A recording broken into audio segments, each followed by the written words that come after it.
Om Yam Brahma Varnendra Rudra Maru Taha Shtanvanti Devoishtavoy Vedai Sangapada Kramo Upanishadoi Gyanti Yam Samagaha Dhyana Vashtita Tadgatena Manasha Pashantyam Yogino Yashantam Naviduhu Sura Suragana Devaya Tasmai Namaha.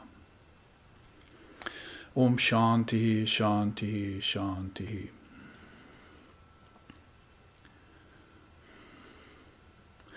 Our eternal salutations to that one who is the truth of life and existence, and whom the sages and seers call by various names. Our eternal salutations to that one whose glories are sung in the different religious traditions of the world, but whose infinite and undying grandeur no mortal mind can comprehend. Our eternal salutations to that one upon whom the devotees meditate in the shrine of their hearts, realizing an ineffable presence in their deepest contemplations. May he prompt our minds toward the path of truth and righteousness. May she reveal herself into our souls and dispel the gloom of death, fear, doubt, and darkness.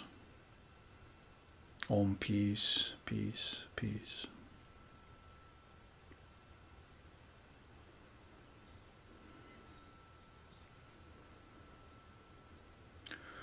Om Dhanur Grihitva Upanishadam Mahastram Sharam Hipasanishita Sanjayita Ayamya Tad Bhavakatena Chetasa Laksham Tavridaksharam Somya Vidhi. Om Shanti Shanti Shanti.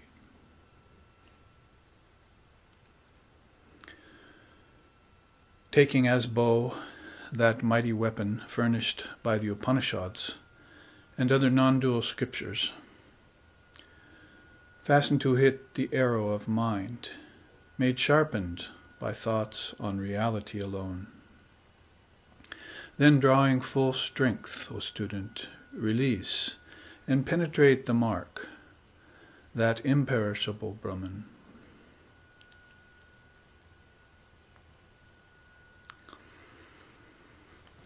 Om Sahana, Om Sahana Vavatu, Sahano Bhunaktu, Sahaviryam Karvavahai, Tejasvi Navaditamastu Ma Vidveshovahai. Om Shanti Shanti Shanti. May Brahman, the reality, protect us, and may Brahman sustain us. May Brahman illumine our thinking process. May we not find fault with each other, with the world, or with the teachings. And may what we study be a source of inspiration to us eternally. Om, peace, peace, peace. May peace be unto us, and may peace be unto all. Om Hari Om.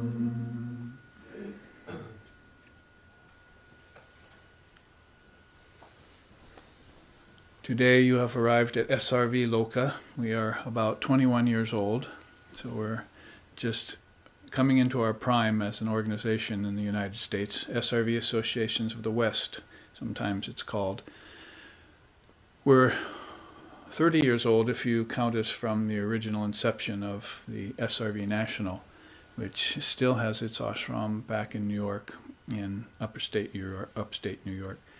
And founded by our founder, Lex Hickson, sometimes known as Ramakrishna Das Baul, or Jikai in Zen, or Sheikh Nur al-Jarahi in Jarahi Sufi order. He had many names and presided over many spiritual groups that are still in existence today, even some 10 or so years after his passing. So SRV has been in existence that long as a concept in the mind of our Divine Mother, Sri Sharda Devi, who was the wife of Sri Ramakrishna Paramahamsa, and who gave mantra diksha to my teacher, Swami Sheshanandaji Maharaj, who also lived into his 90s and into the mid-90s, here in Portland, teaching the Vedanta. And he had received the mantra straight from her, so he saw her face to face. He used to say, "I've seen her face, I've heard her voice. Now I long for her grace with all my heart." And at the end of his life, he said, "Now that I'm passing, I commend you all to Holy Mother." So we are a Divine Mother organization, an interesting blend, you might say, of Vedanta and Shaktism. That is, worship of Divine Mother with this non-dual principle of Advaita Vedanta, which is gaining ground swiftly, as Swami Vivekananda, who brought it here in 1893 at the Parliament of Religions in Chicago, wanted it to do. He said it would be the future religion of mankind. There was no doubt about that. In the meantime, he said there would be different forms of it, sort of trying to survive. That one he brought, which is based in what we've just been talking about, Shakta Advaitavada, is based in God with form and God beyond form and God beyond both form and formlessness as well, as Sri Ramakrishna was wont to say, to try and let us know that the divine reality is limitless. And that's where we left off last visit. I was here about 3.5 months ago, and we were studying the Taittiriya Upanishad. And that Upanishad, we're into lesson 2, chapter 2, lesson 1 actually now. And we ended up with this chart, which you see on my right, on your left. And we were talking about epithets for Brahman, in accord with that sloka that said to us, that one who realizes Brahman attains the supreme. With reference to that very fact, it has been declared Brahman is existence, intelligence, infinitude. That one who realizes Brahman, treasured in the cave of the heart, in the highest ether, fulfills all wants together, since Brahman is omniscient. So in those few lines, those 2 sentences or those few words, there are several apt descriptions which point to this chart which I was inspired to put together and which we looked at the end of our last class 3.5 months ago here in this room. So let's pick it up there and run through it real quick. We actually have YouTube video of it. Welcome to the live streaming audience. We're trying to spread Swami Vivekananda's work to all quarters of the world and to all peoples, all races. In fact, it's been very wonderful lately to see people from Mexico and people from Lebanon and people from different religious preferences begin to come to these classes on the Universal Vedanta, because that's how Swamiji wanted it to spread. There's one Atman, and of course beyond culture, creed, gender, and also beyond name and form and everything that happens in time and in space. That's why we see here, it resides in the cave of the heart in the highest ether. Highest ether would mean the Chitakasha. If you know, the West is really studying one Akasha when it studies physics, because that's called the Bhutakasha in ancient Sanskrit. That's just the realm of physical matter. That's all is studied. Anything that can be seen or by the senses is believed to be real. And but this sloka says Brahman is existence. And quite often in Vedanta they say Brahman Satya, Brahman is real, and Jagad Mithya, the world is not real, just in order to get people to shift their attention away from the world to this ultimate reality. And when they say it exists in the cave of your heart, therefore it's not the anatomical heart we're talking about, and not the emotional heart if you're still hung up on that, but it's the Atman heart. That is, if you realize the Atman, as Vivekananda says, then for who are you working? And what are you seeking? You've realized the essence in everything. So that essence in Sanskrit called Svarupa has suggested itself to us in the West. We walk around quite a lot saying, "Oh, I had a powerful dream last night," or I'm intuitive, I'm having intuitional flashes, or I'm having déjà vus from past lifetimes. We have these suggestions of the Atman on us all the time, and then maybe we'll even be tempted to form it into some New Age philosophy that's sort of shallow, but you can go all the way back to ancient India and how the teachings of the Vedanta, the universal Vedanta, spread out into Tibet and into China, and finally 32 generations or so later made its way even to Japan as Zen Buddhism, all coming from that profound country, which in the earliest times was called Bharat, eternal, the eternal one, you see. Bharata, or in India came later because the people were living along the Indus River, so people started calling them Hindus and so forth. And India, and that word came to the forefront. But in earliest times, this eternal religion, Sanatana Dharma, was realized by the seers. That's why Krishna says in the Gita, "The unreal never is, my dear," talking to Arjuna, "and the real never ceases to be. The truth about them both, you see, has been realized by the seers." So that truth is realized time out of mind. Somebody was asking me that question yesterday right in this room as we were meeting, and said, "Where did the Indian scriptures come from?" And I said, well, there's 4 levels to that answer. The first is it doesn't come and go at all. It's an eternal verity, sanatana. It's eternal. Then they come down a step for that, if you want to think in terms of divinity, of high-mindedness, and it comes through Ishvara. It's called Ishvariya, when the scriptures are at the second level. Ishvariya means the greatest teachings come through the mind of Ishvara. You know, Ishvara means chosen ideal, or the chosen one.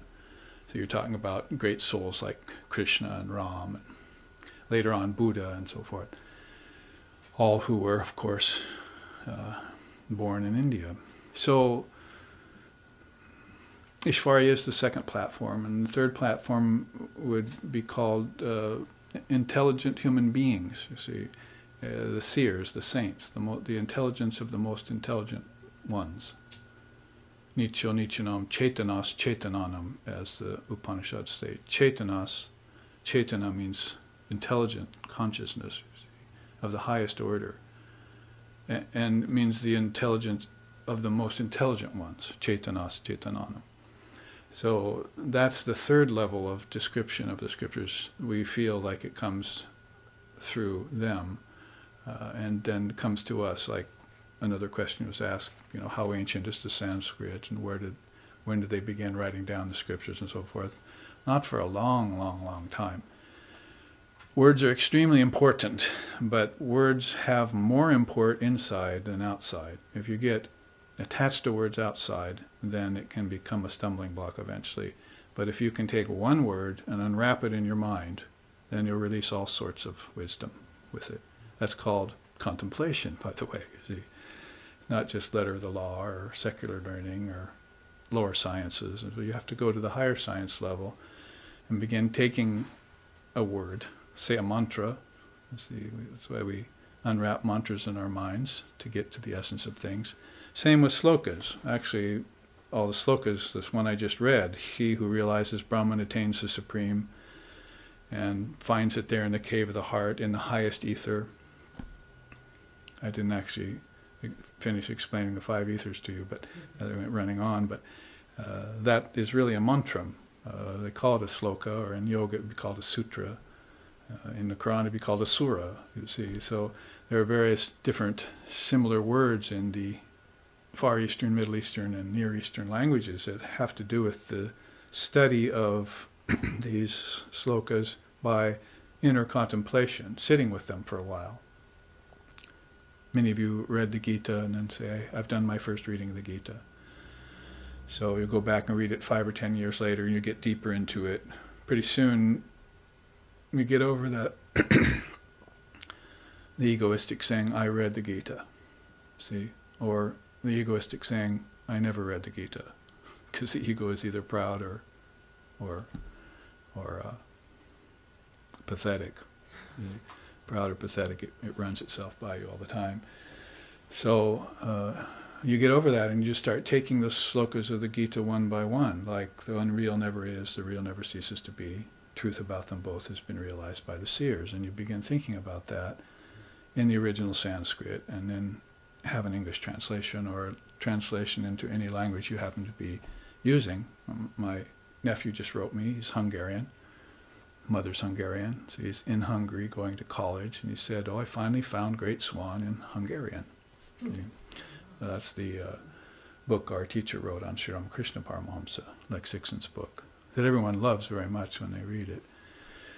So that's the point there, is that words are in so many different languages, and you can't know them all. And of course, the same thing is true about wisdom. You can't know it all. So the ego gets over that after a while and just slows down and begins to take little bits of it and savor it.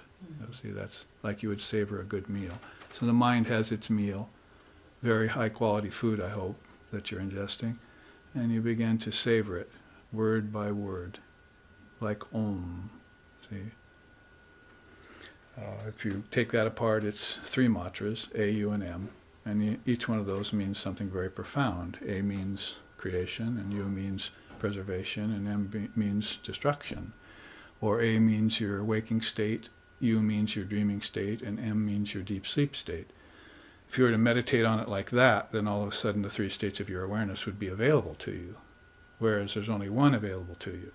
So back to finishing that explanation of the ethers. If it is existing in the highest ether, and there are 5 ethers, and we're only concentrating on one, which happens to be the lowest, not the highest, dense matter, where thought has become congealed into objects, as Holy Mother used to say.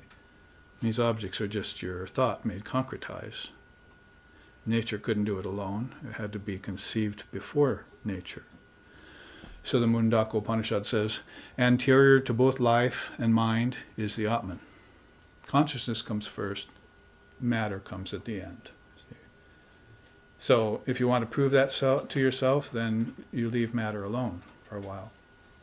You don't study it because it sucks you in to the mirage or illusion or emptiness of matter. And then you're left up the creek without a paddle, wondering about objects consisting of particles that are changing at a billionth of a second, and how can you possibly understand that? What you should be understanding is, where's the origin to matter? And if you go to nature, then where's the origin to nature? And if you go to the origin of nature, then where's the originless Brahman? See? So you'd have to go to 5 different ethers to find that. Bhutakasha first, and this actually applies to these coming slokas here, because they're beginning to talk about the 5 sheaths here. 5 sheaths are directly in correspondence with the 5 elements and these 5 akashas I'm talking about.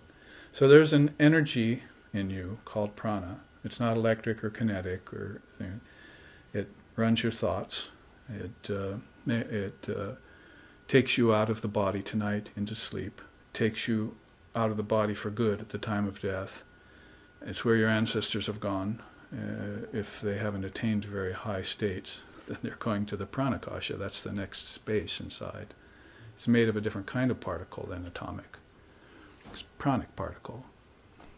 So you meditating on that, you'll find that it's in the flow of the river, and it's in fire and so forth. They describe it in different ways. And this is a bit of a precursor to these coming slokas, because each one of these slokas is going to talk about the Annamaya kosha, the Pranamaya kosha. Kosha means covering or sheath, container, if you will. Then the Manamaya kosha, then the Vijnanamaya kosha, and then the Anandamaya kosha, the covering of ego or personal bliss, they say. So those 5 sheaths cover the Atman. See? It's a false superimposition that's going on there. The Atman has taken on some coverings, just like a you know, worm wraps itself in a cocoon, like, so, you see, or it puts on many different levels of layers to hide it from itself, you see, hide itself from itself, as if it were playing some sort of game, and they could tear it off, you see, like peekaboo when you were a child, you see. Sri Ramakrishna even used to do that to his devotees. Now you see me, now you don't. You see. Actually, he used a cloth, but this is actually kind of symbolic. You see. Now you see me, now you don't. So that's called false superimposition in Vedanta, or vivarta. And the covering power of Maya is what you're talking about there. Anytime you see a form, the formless reality is gone. Not ultimately, but covered, obscured. Like green scum covers the reflection of your face in a lake. And you have to push it aside, you see. And then it comes dancing back. It's not sentient. It's not evil. And there is no personified evil in Vedanta. It's just the nature of things to cover, you see. And if it doesn't cover it, or if it does cover it, it'll also continue on to distort it. See, it'll make it look like something other than what it is. So in that case, then, this level of particle you're going to, or this next sheath, is called the pranamaya kosha. They call it the next akasha inside of you. And you go there, you use the prana, like going into dream tonight and so forth. You try and still the prana when you breathe, right? You do your breathing exercises in yoga, so you're trying to get that prana under your control. The yogis want you to do that first if you're doing yogic practice, and you should be, is to still the prana, and that happens by stilling the breath. And then the heartbeat gets stilled on the outside. On the inside, the mind's thoughts get stilled. So you got the prana right in the middle as a sort of, you know, tool that you can use to make the outside and the inside one thing, right? You know what I mean.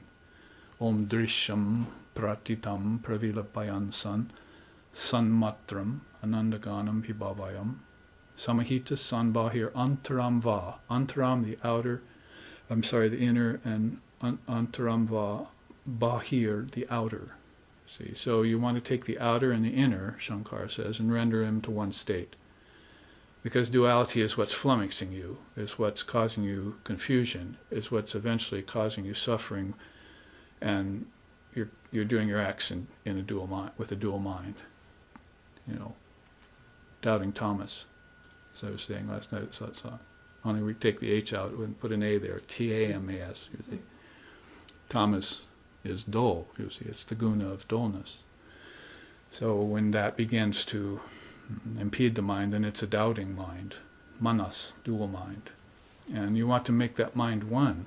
If thine eye be single, you shall know the truth. So you want to get rid of all those variances and all those distractions on either side and live in that one-pointed state of mind, upeksham, the Buddhists call it. So if you're able to do that, then you're at a state where you've controlled the breath, controlled the prana, controlled the heartbeat. Those are all middle to outer, and then wonder of wonders, you can now control that restless mind, which was so hard to control. You have to do it by abhyasa yoga, Krishna says in the Gita, constant practice. Arjuna says, it's harder to control the wind. I'll never be able to control my mind. He says, yes, very hard to do, but you can do it by abhyasa yoga, the yoga of constant practice. So if you went to the next space inside of you, and these are spaces you should be considering by this meditation process, then you reach the Jnanakasha. It's a space of mind and thought, or you can call it Chittakasha if you want, or you can call it Manakasha, although they don't that often, but it's that third space. This is a space of mind. And there are beings who reach there and stay there forever. They're just in their minds. You might have noticed. We call them introverted or something, you see. Or geniuses are quite often in that state of Jnanakasha. They're in this inner state of intelligence. And that intelligence, if it's still flavored by the ego, is limited. But if the ego gets out of the way, that's where you begin to get the wisdom of a seer. The wisdom of a genius and the wisdom of a seer are two different things. One wants to help the world and make money and become famous and put your name on things. You see, but the other doesn't care for the world and doesn't care for money or fame or anything. It just cares to get enlightened and to get free of this mess. Because to be free of this mess is to really be able to help the world. You can't help the world while you're in it. So you follow that dictum of Swami Vivekananda. See?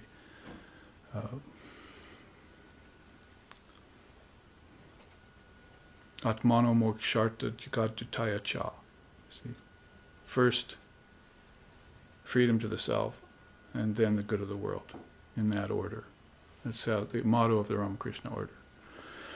So, if you're in the realm of intelligence, then you're in that inner space of thought, chittakasha, jnanakasha. It's thought and intelligence. If I'm in there, then maybe I'll see a reflection of Brahman through intelligence. Chidabhasa, they call it. I can see Brahman reflected in my own intelligence. If I go a step deeper, as far as sheaths or akasha, then I'm at the vijnanamaya kosha. I'm in the level of higher wisdom.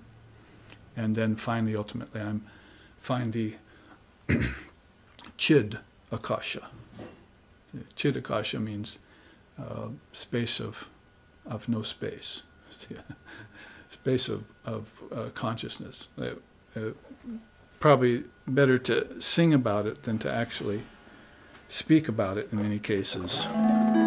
Vivasvat yata nikachakshu prakasharavirna kramena prakashi karoti prakasham anekadiyo yastataiki prabodaha sanitya palabdis swarupoham atman. And it has verses like that go on and on very beautifully. That one homogeneous presence that causes all eyes to see. It is the omniscient entity which graces all minds with thought. It is likened to the sun that reveals the world of name and form for perception.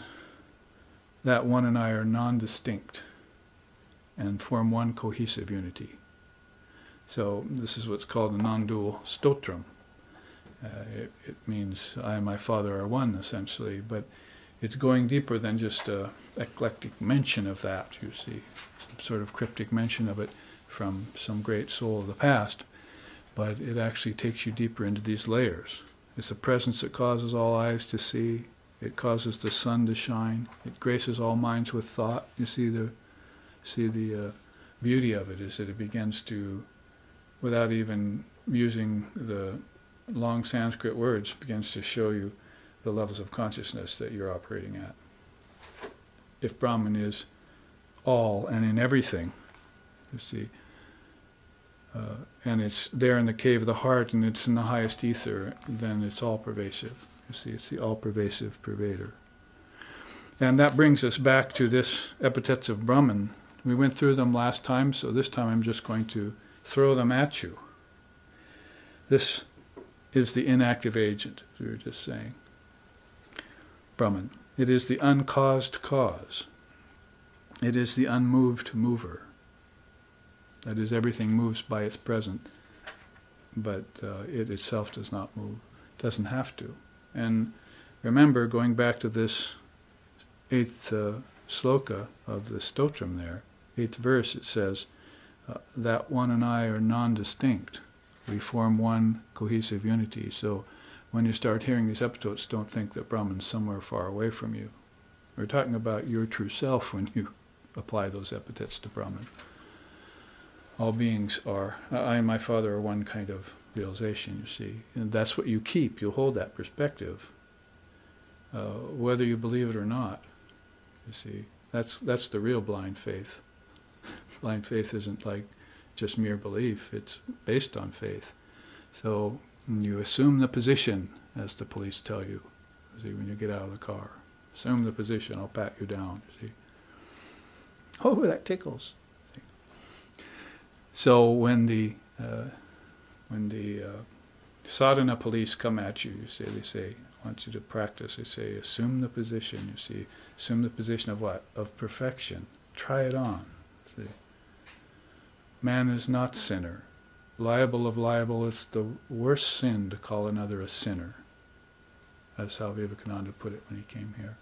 It's the worst sin to call another sinner. Man's nature is divine. Mankind's nature is divine. The Atman is within all beings and all things equally in content and in quality and in quantity. Same Atman in everything. So this is what you have to keep in mind when you say unmoved mover, or uncaused cause, or unseen seer, or unstruck sound. Unstruck sound often is an appellation they apply to Om, the word, the unstruck sound. Nobody strikes it, the Tantras say. It just emanates by itself, and as it emanates, all the worlds are produced. See, and then all the worlds at the end of a cycle get tucked back into the word. That's why Christ said, in the beginning was the word was with God, and then the word was God. So that's like projection, sustenance, and withdrawal, isn't it? First, in the beginning is origins. So Christ didn't want his religion based on origins. He just wanted them to go meditate in Gethsemane so they'd know the beginning of things. And then they'd find that there was no beginning. See, it's like a koan. It's like a hidden secret. So he told John, in the beginning was the Word. Then the Word was with God. That's sustenance, you see. But then the Word was God. That's dissolution. Everything comes back to its source, hides itself back in. So, yes, these cryptic statements from old sages of the past are very valuable. And the fewer words they use, sometimes the better. And, of course, I'm guilty of using too many words, but I'm a Dharma teacher. I'm not a Christ. So this level of non-dual realization is put in few words very nicely. Unstruck sound, unmoved mover. In fact, Sri Ramakrishna used to love that particular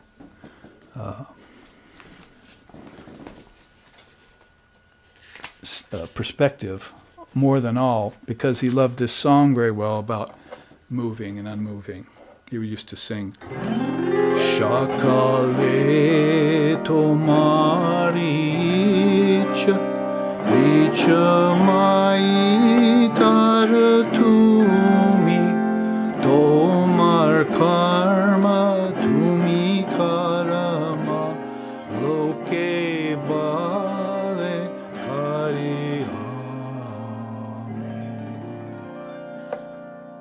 Banke bada kara kari Angure langdao giri Kare dhoma brahma pada Kare kara arugami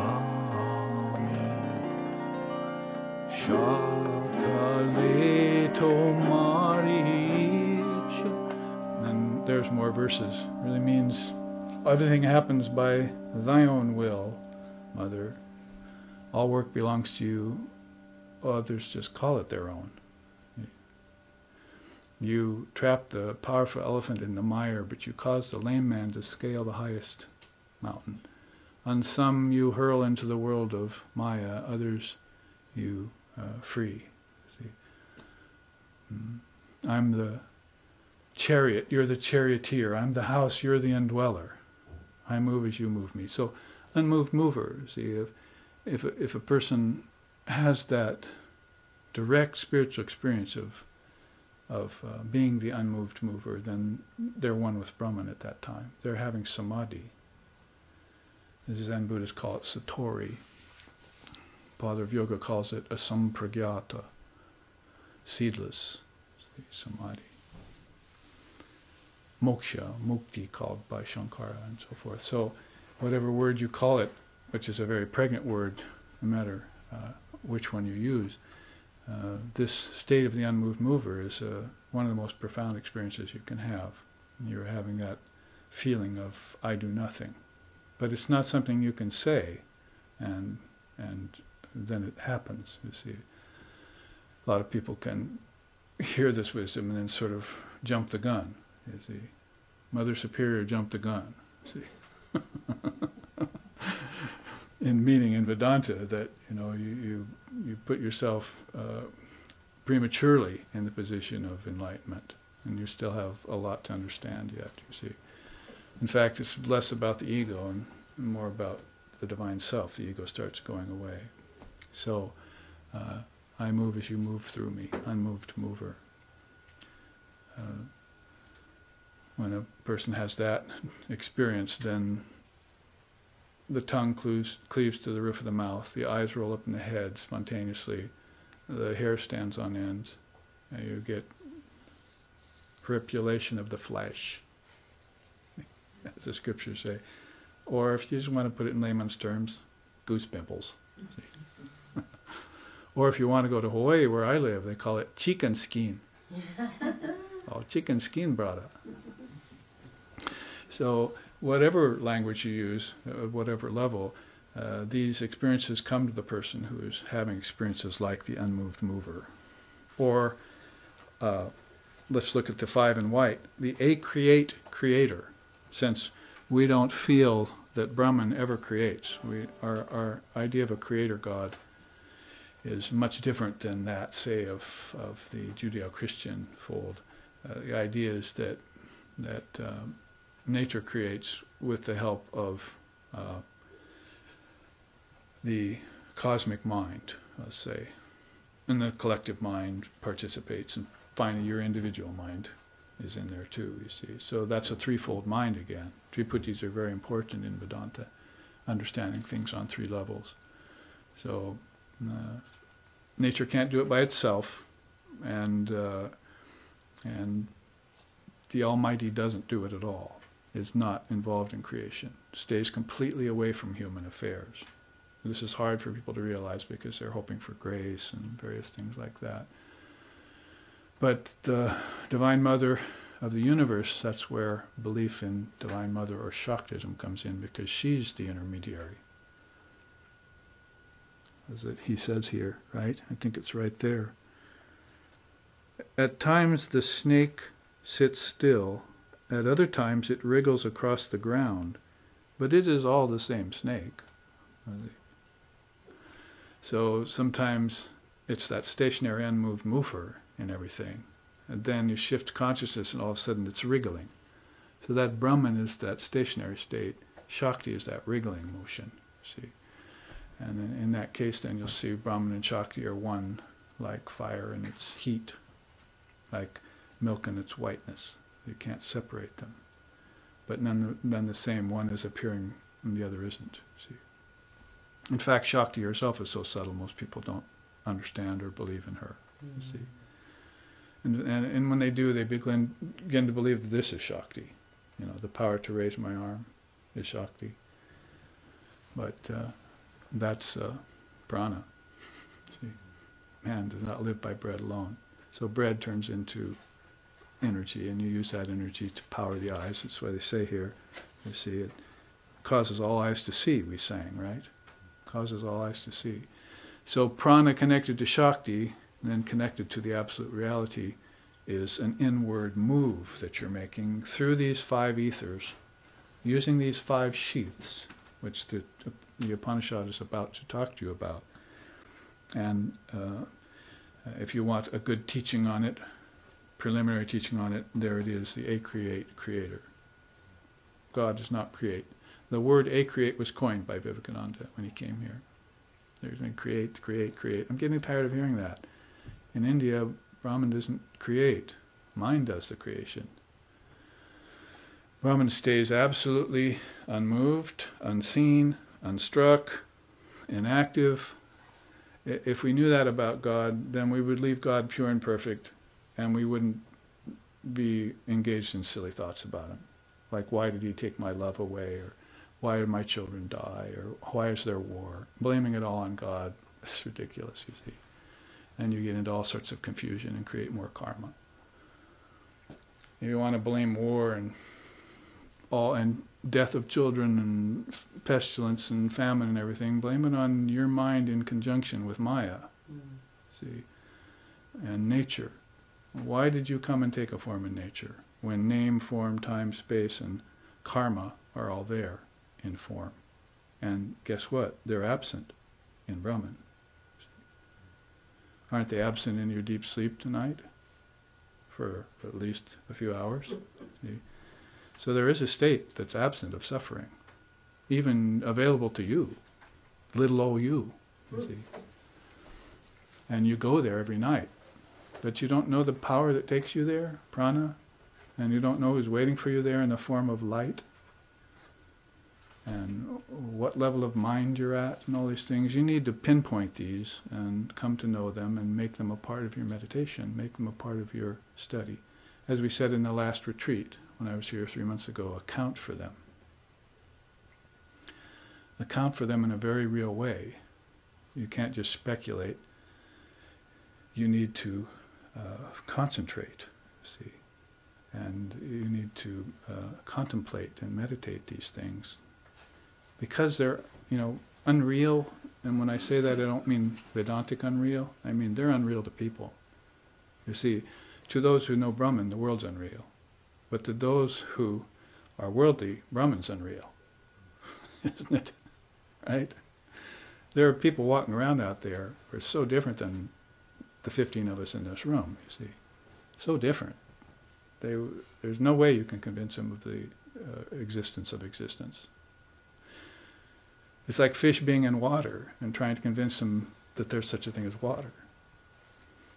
They won't believe it. Existence is all around them. God is all around them, you see.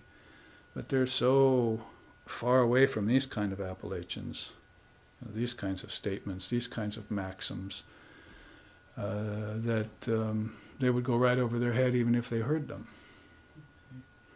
So these are for those devotees of the Lord to meditate on, so that they can increase the depth of their meditation and come to see the self face to face. If those of you who weren't at satsang in San Francisco, were any of you at satsang in San Francisco? Where were you? So I repeated it. So I repeated it last night in satsang, that there was a man who had a student, and that student was just coming out of the world. It was like a kitten just opening its eyes. So he asked, what do I do? Meditation's a good start. Let's start you on meditation. So the man said, what kind of meditation should I do? He said, well, you should start with the inferior meditation. And that means after work today, you come home and you meditate, and everything negative that happened to you, you neutralize it in your meditation. That's the worst use for meditation. In other words, if you were really in possession of your true nature, you'd be doing a different kind of meditation. The world wouldn't even be there for you. Challenges would be showers of arrows. You see, bliss. Everyone that touched you would be giving you bliss. So this inferior type of meditation then is called a sort of psychological meditation, you see. And you're trying to reduce the imbecilities of your mind and the happenings of the day. And you have to do that every day, you see, so that there's no residue left over at the end of the week or the month or a lifetime. No residue left over. So you could practice that meditation. So he does that for a while, he's happy. And then he wants to go deeper, so he goes back to his teacher. What's that other meditation? You said there's 2 others I can do. And I'll do the intermediate level of meditation, he says. You get up in the morning and at 5 o'clock and you sit and you meditate on what you just experienced in your dream state. And come to know that you also went into a state called deep sleep, where you were neither waking nor dreaming. And if you can meditate on those 3 states of awareness, which I said are A, U, and M of Om, that word that we're taking apart, then you'll begin to connect your waking with your dreaming and your dreaming with your deep sleep, and certain realizations will come to you. Like, for instance, the waking state is the lowest of your consciousness. Waking came from dreaming. And when you get to dreaming and you find out from bonds awake, from dreams awake, and bonds be free, see, you'll want to go beyond dreaming, and then you'll find your deep sleep state. So A, U, M. At the level of M, you're able to dissolve everything, not just the doings of the day, the people who insulted you, people who praised you, that first inferior kind of meditation, but you'll be able to dissolve the whole process, the whole shooting match back into yourself. You'll see that it came from you and not from God. God had nothing to do with projection. And by the way, along the way, you'll change the word creation to projection, because it's a create, right?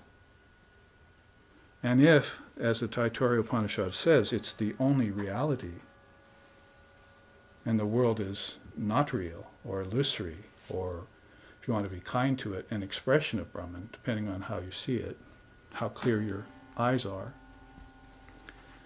then you'll add that to your repertoire of knowledge, that God doesn't create, it's just all a projection of the mind. So if it's a projection of the mind, it's a projection of my mind, so I better find the projector and turn it off. And that's what's called peace, peace, peace. That's that third peace.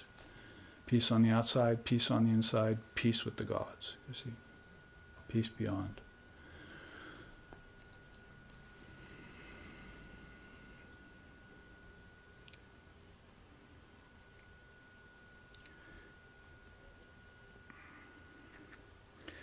So, a good addition to that level of higher philosophy that you want to engender inside yourself. A create, you see. God does not create, the mind is creating. And probably it's projecting, really.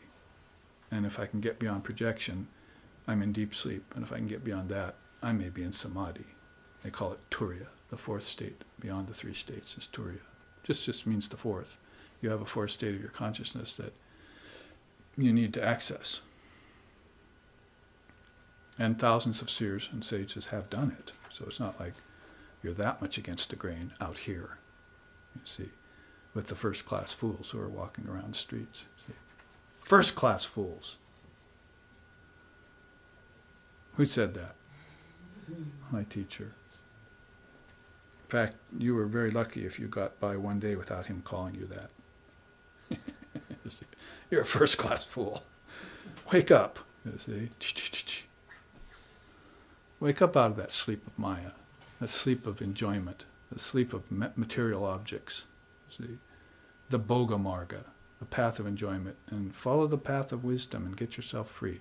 Come join me in the bliss of Brahman. Because every word that you hear in the bliss of Brahman is pregnant with Ananda. See, it gives you inner explosions, not outer explosions like atomic particles that you split and use for violence. Inner implosions that you split and use for the benefit of mankind. This is called a Jesus or a Buddha or a Krishna. And they're fully adept at that. So something additional about this beautiful title for Brahman, a creator. Then there's the unattached lover. We've seen the selfish lover. How many in here have had experience in their life with the selfish lover? Only two? Come on. Let's see a real show of hands here. How many have run into what Vivekananda called fair faces and false hearts? See? Through your life. So we've seen the selfish lover, and we've also seen the emotional lover, gushing. And then, we've seen one-sided love, like the duck loves the water, but the water doesn't love the duck, as Sri Krishna used to say. That is that person who, you love, but they don't love you back. Unrequited love, whatever you want to call it. Go listen to country music, you'll find out all about it.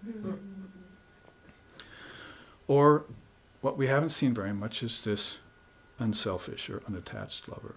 See, selfishness, selflessness, that's really the two words to use in English to define the difference between a person who is, it's all about themselves, as compared to a person who it's all about everyone else and not about the self. You'll see those kinds of people sometimes, very selfless, working for the good of others. Not just in an altruistic way either. They're working for the higher good of others. Even if it's one person at a time. See, sometimes it can be like Vivekananda by the thousands. Sri Ramakrishna used to say that. You know, an old piece of timber can take one person across the river, even if it's water-soaked. So there are people on that level helping people on that level. But then a canoe can take 3 or 4, a ferry boat can take 50 or 100, steamliner can take 1,000, you see. So you get to these souls like Vivekananda that if they come here, they'll attract by the thousands. They'll free by the thousands. I've often said that we have never seen in our history a person like Vivekananda who was able to convince thousands of people to give up the world. That's just unprecedented. Nobody has ever done that before. You might get someone, get 12 apostles or 16 apostles or something like that, but to actually convince thousands of men and young women too to give up the world, that's really something, you see. So what a power he must have had. Of course, he had the advantage of coming in the Kali Yuga when the world is beginning to fall apart. Have you noticed? You must have noticed around how everything is falling apart. You must have an intuition of things going wrong, you see. It's which makes people all of a sudden wake up and want all the more to find eternal refuge, you see. There's one on there about the refuge, I think. Yeah, the formless refuge. Yeah, they want to find refuge with form. Well, Christ has gone for 2,000 years and now for 2,000 years. How many lifetimes is that? 25? See, they've been looking for Christ to come back. I personally think he's come back 3 or 4 times already, but that's just me, see. But in the case that I'm not right and he hasn't come back yet, then where was your refuge in form, you see? The world must have been a great gymnasium and you had to flex your muscles around that, you see. How long can I keep my faith in Christ intact? How many lifetimes can that happen? And where the hell is he, you see? Doesn't he hear my cries, my yearnings? Will you fulfill my deepest longings and come and do it quick before Christianity goes the way of all other religions and takes a dive? Krishna is saying that in that picture right here on our ashram wall, you see. From age to age I embody myself forth to resurrect, to destroy the old Dharma and resurrect the new Dharma. Because every religion will have that cycle. In fact, everything here is in cycles. There's not one thing that isn't in a cycle. That was the teaching given to you by Lord Buddha, by sitting under the bo tree for 49 days. That everything is here is cyclic. Which means what? The good news about it is that it's eternal. See, everything is eternal. Nothing has a birth, nothing has a death. It just looks like that. The obscuring power of Maya makes it look like that. You're bending over the coffin at the funeral, weeping, you see, and the spirit of your deceased loved one is dancing around your head. To celebrate, I'm free. But you're there also morose, you see. Or maybe having a wake with some alcohol, see. This really just means I'm afraid of my own death. That's what that means. So I'm going to try and put it off as far as possible. But the real truth of the matter is that there's a birthless, deathless nature inside of you, never gets seen, never gets pondered, never gets contemplated, and finally never gets realized. For many lifetimes, because those lifetimes are also going in cycles, like everything else. You want off the wheel. Buddha called it the Kala Chakra, the wheel of death, wheel of time, if you will. Kala is both time and death. So you're going to want to reach a place where you find this formless refuge. I already said enough about the unattached lover for you to contemplate that. Formless refuge. Now, there's another one there, the unknowable knower. See, Can God be known? Yes and no. See? That is, no means can't be known by the ordinary mind. Sorry. Yes means by the mind that has contemplated God and realized God. It can not only be known, it's known that you are one with that. See? I and my Father are one. It doesn't take too many meditations in the Garden of Gethsemane to get to that. And if you don't have a Gethsemane around, use your own shine room in your home. Create one because you want sacred space away from the activities of your home. So create with a room shut off from everything else. Do nothing but spiritual things in there. That's called Drovya Shuddhi. You're creating a pure space. And then you go in there and you do pure actions. You don't do anything that's ordinary in that place. You meditate there, you offer flowers there, you burn incense there, you light candles there, you meditate there, you study the scripture there. And that's called Kriya Shuddhi. You've now got purified action. See? Now you're doing this in one little room. The idea is that pretty soon the world will be the room. You see, you're taking everything that you're doing in that room and taking the Vedanta outside of books and temples, as Vivekananda said, and exposing it to the whole world. So you're going to have to prove yourself in that little room first, in your monk's cell, if you will. Now you have one other thing you need to do in that room that the ground has said. That's called Chit Shuddhi.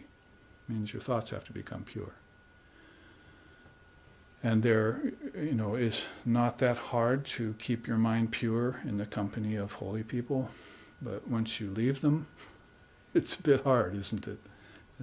You're in the presence of Sri Ramakrishna, our Holy Mother, and it's like, oh, I feel so spiritual. You hear their words, oh, that's so beautiful. But you go away and, what did they say again? See, what was that feeling I had? It's the world. The green scum comes dancing back over the lake, you see. Maya comes back and fills in the thoughts in your thinking process, in waking, dreaming, and deep sleep state, and you can't hold your torch, keep it lit. Sri Ramakrishna used to say, feed the pigeons corn and peas, and it eats them. And then you pick it up, the thing is docile, so you reach down and pick it up, you see, and then you examine it, and you feel all the peas and the corn have stuck in its craw. See? He means people are like that. They hear teachings from the teacher, but they don't digest them. It sticks in their craw. See? So you'd have to swallow those completely, you see, those teachings. Get them deep inside of you and contemplate them, every word of them, every letter of every word. There are 6 ways to get Brahmagyan in Tantra. And one of those is through words. Matras, alphabets, not through the secular way that you're thinking, but through the spiritual way that I'm speaking. See, the only words I'm speaking to you today that are worldly are jokes. You see, I'm coming down to that level. You see, but I could stay at the highest level and speak at the non-dual level for days on end. I got that from him by meditating on Sri Ramakrishna for 45 years.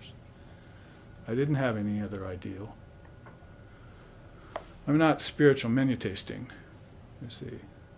It's not dating, you see, with gurus and so forth. You find your path and one path and you follow it and you dig one deep well and you find water. And then after that maybe you can go and do a little experimenting like our founder did, you see. Sheikh Nur al-Jarahi became the head of the Sufi order, the only man in the whole United States that Muzaffar Effendi selected as the one that was qualified to pass that form of Sufism on to others. You see, the only person that was selected. Well, one woman. He selected one woman and one man. Sheikh Fariha was the woman, and she and Lex were good friends, and at the time in New York. So that's a great thing, you see, to ponder. And you need to qualify yourself to that level. So my point is, to become universal is not just to be eclectic.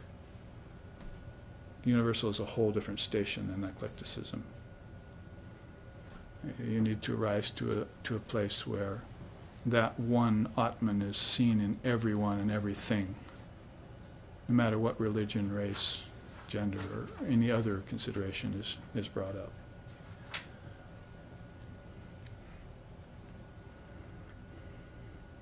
So the unknowable knower can be known by the pure mind. That's why I was talking about purity of space, purity of action, and then purity of mind, right, in that little shrine room. You work on your mind and get chit-shooty, then pure mind is God. Who said that? Holy Mother. She probably did too, but she got it from the great master. Pure mind is God, Sri Ramakrishna said. So see how simply he puts it. If your mind is pure, then you are back to your true self again. And as the Upanishad is just telling us, those who realize Brahman attain to the supreme. They become one with Brahman. So pure mind is God. In other words, if you want to say it in a sort of anterior way or opposite way, you'd say impure mind is your obstacle to knowing God. So either way you want to put it, you must be in there, straightening. Buddha said, the Fletcher straightens the shafts. See, about 10 miles across the river there is where I went to grade school, and my second grade teacher was called, third grade teacher was called Mrs. Fletcher.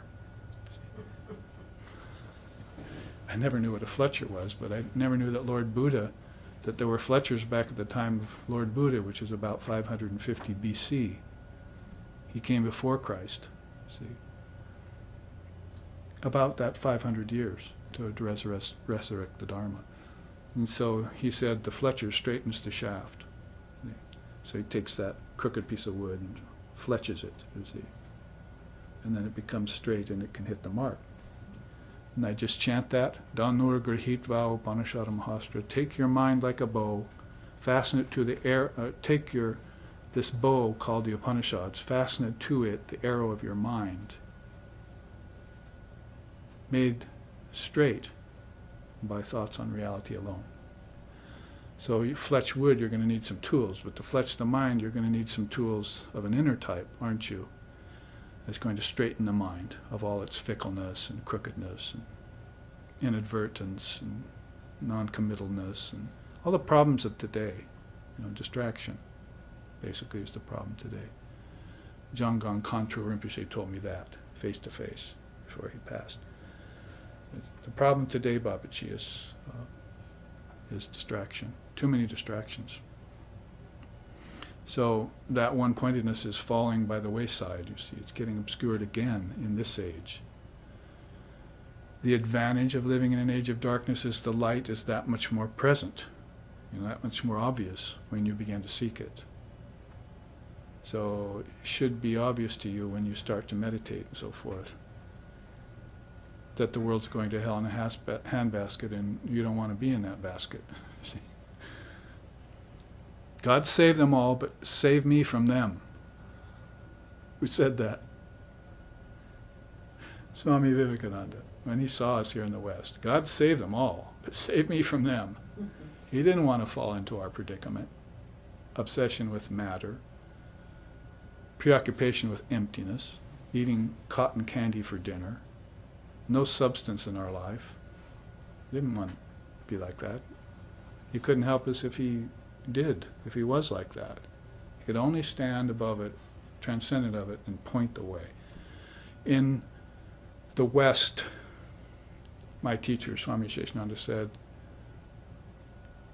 God has become a savior. But in the East, he was never a savior, he was an exemplar. We never looked at our saviors as saviors. We looked at them as exemplars. Really, the great souls come for the fallen and the lowly. It shouldn't have to come for you. If it comes for you, it's to remind you, that's all, and you get back on the track. Very simple. But they really come for the fallen and lowly souls, those who have no other wherewithal and no way out. And that's why they get crucified and poisoned like Buddha, or cancer at the throat like Shiva, you see, Ramakrishna. That's why they take that on.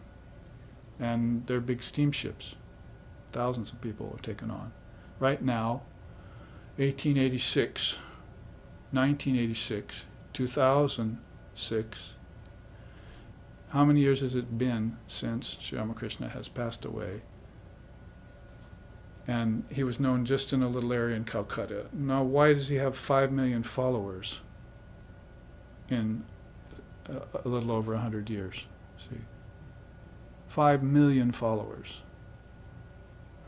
So this is everyone getting on the bandwagon. See, I need an exemplar. And so, if that weren't enough, then he came with 16 direct apostles, with Swami Vivekananda, who is a perfect soul, Nitya Siddha, Ramakrishna called him, and with the Divine Mother of the Universe herself, Sri Sharda Devi, next to him. We haven't seen this happen for a long time. Let's see. Radha, Krishna, and Balaram. See. Rama, Sita, and Hanuman. When you see a trio like that come, you have to look pretty far back. You see. So pronounced, an incarnation. See. Welcoming. See. And of a universal mind, and bringing out the motherhood of God. See. What were the shortcomings of Jesus and Buddha? That they didn't allow women in their organizations. That is, they didn't move to include them. Buddha did a little. You see, his wife became one of his greatest followers, and she became sort of the Buddha of women, you see. But a lot was against them in that kind of move. Judaism wouldn't allow it, you see, of the time. So here we have Divine Mother being held up as the ultimate goal. See. Mother Kali. Mother Kali. You need a terrible goddess like her in an age like this. See. Because there are so many terrors inhabiting the minds at the individual, collective, and levels that you need somebody more terrible than them to come along and scare them away. So Sri Ramakrishna used to say, there were a bunch of rascals, you see, making a nuisance at the lake, you see, and they were defecating here and there and throwing trash and, desecrating things, So people went there and said, don't do that. But that didn't stop them. So they sent for the deputy magistrate, and he came and posted a sign, commit no nuisance. And that stopped them, you see. So you need someone more powerful and more terrible than them to get rid of them, you see. So that's why we say Mother Kali has come with her ferocious look, warrior goddess, Mother Durga, and she'll scare away these rapscallions, whether they be internal or external, and you have both. You have both today. The impersonal presence. Put these two together because they're somewhat similar, but teaching around it is given quite often, in this place anyway. I've given it twice yesterday to people who are sitting in front of me crying about relationships. I say, and children. I say, children are not your own. That's your first problem, is that you're attaching to them. If you're a good Christian, then you should follow Christ's saying that children are not your own. They're just souls to be guided. So you're going to have to take a different standpoint than an emotional one around children, these souls that have come to you that are giving you hell, you see. Milarepa said, says, my experience in Maya, is the name of his poem. My experience in Maya. At first, money seems like the end-all and be-all of life. Then you become a debtor. You see, you can't find enough of it, and in the end, it completely ruins you. You see, so that's my experience with money in Maya. So I gave it up. You see. Milarepa means one cloth. He just took one cloth and walked away. Left the world. Then he says, children, my son was an angel of heaven. You see. Then he began causing trouble with the neighbors. Now he's my debtor. He's my creditor. You see, I owe him, and he's going to take everything I own. See? In the end, he was a demon, so I gave him up. That's my feeling about children in Maya. So I gave them up. See, these are things that are pretty sobering and stark. And I'm giving a seminar here in 2 weekends. That is 2 weekends from now, today, called "How the Householder Renounces the World." I wrote that to one of the swamis in India. He said, "Why are you teaching that?" See, you could have those householders in the West renounce the world. But Sri Ramakrishna gave the teaching, you see. He said, the monks should renounce both outwardly and inwardly, but the householders have to renounce inwardly. That's their problem. They think the world to be real. So how long do we want to let them go on in that misassumption that the world is real? Shouldn't we stop? Holy Mother said, the real friend is the one who warns you in time. So if I want to be a real friend to my students and to people I meet and so forth, as a Dharma teacher, then aren't I going to say, well, stop here. Why don't you back off from that particular object, that particular obsession, that particular habit, that particular situation, that particular relationship? Why don't you get a transcendent view of this? That is, return to yourself and then look at the problem. Einstein said you can never solve problems at the level they were created. See? You have to go to the next level higher, and then you can solve the problem. So if you're completely absorbing yourself in the problems of the world, and it ends up to be like emotional love or sentimental love, you see, loving all the wrong things for the wrong reasons, then you're just treading water to stay afloat. So, how the householder renounces the world? Inwardly. How does the family of yogis or family of rishis, if they do have children, which is rather rare for them, but when they do have children, like the great ancient seers who wrote these Upanishads, that is, who got them from the mind of Ishvara and wrote them down later, they taught their children from a very early age that the world was unreal. Sit in front of me. You're 4 years old now. Repeat after me. You see, Yato dipo nivatastu ningati sopamashprita. Yato dipo nivatastu ningati sopamashprita. See, what does it mean, Father? It means that like a candle in a windless place, your mind should be like that. You should meditate not on the world, but on the Atman deep within you. See, and steep yourself in yoga. So they learned by memorization and by explanation from the parents, called rishis. See, dharmic parents, at least, more like realized parents. And we've all come to America and we haven't found them. You see, you choose your parents before you're born. You'll find that in the Tibetan Book of the Dead. You'll find that in Hinduism and so forth. That you choose your parents before you're born. So it's really kind of unbecoming of you to blame them later, see, for all your problems when you chose them in the first place. And that aside for now, it's another topic. We won't open that can of worms. But the fact that you choose your parents means that if you come to a country, a Western country in the Kali Yuga like America, you're not going to find dharmic parents there unless Swamiji can come here and teach Swami Sheshananda, and he can teach me and I can teach you that we need to raise our children in the Dharma. We need to free them before they even reach adolescence. And they'll live happy lives. Happy means content, peaceful, and maybe even blissful. They'll get free of the wheel of birth and death. And then they have a choice whether they come back again as exemplars or not. That's called Videha Mukti and Jivan Mukti. The Videha Mukti will give it all up and like a hailstone fall into the ocean. That's it. Poof, gone. The Videha Mukti, the Jivan Mukti will then come back and take another lifetime for the highest good of others. Like Krishna says, Loka Sangraha. I have nothing to gain. I have nothing, I have no desires for any of the worlds, but to speak of this world, any of the worlds within. Those 5 akashas we were talking about. I only come here for loka sangraha, the highest benefit of the beings who occupy these worlds. So that's that kind of commitment in Buddhism is called a bodhisattva, if you will.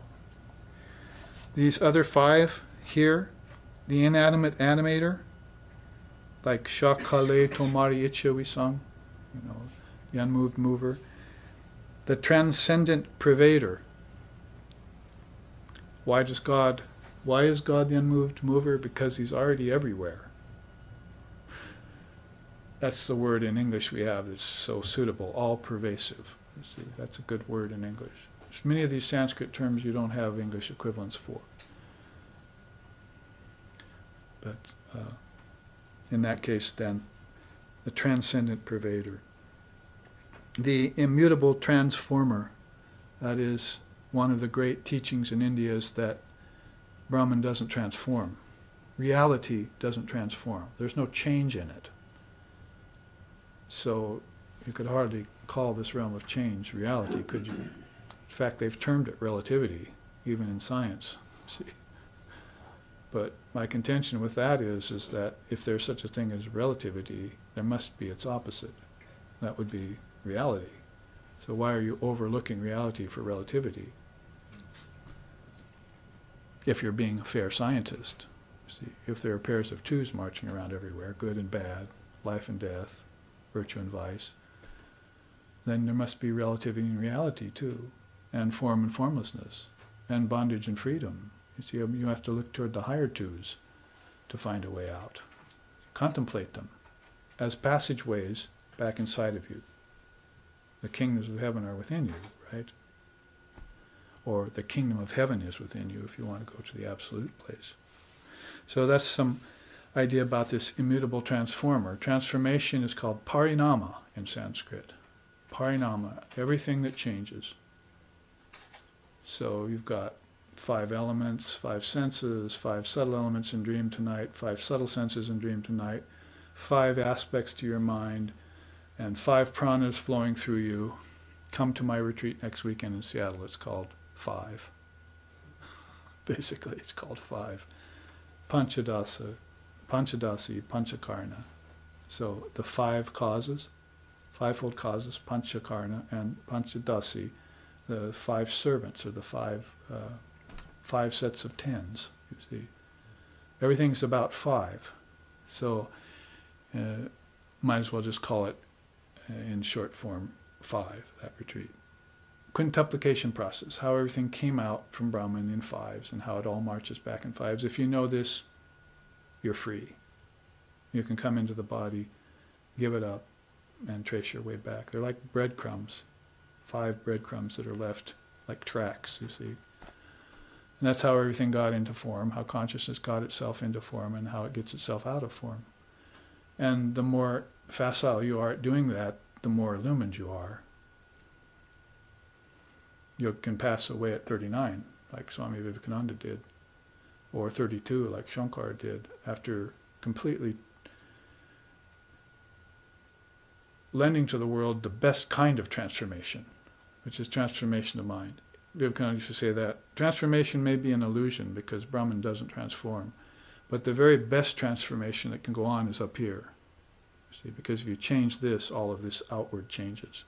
You might have noticed. Leave the house in a bad mood, the world's bad. Leave the house in a good world, the world's beautiful. It's your oyster. See? So whatever the mood the mind is going through, we call it gunas, not moods, but gunas. That the world reflects to you. So what if you were to take this mind, which is like a crystal that turns everything different colors, and keep it completely clear? Fix your mind on Brahman, on reality without any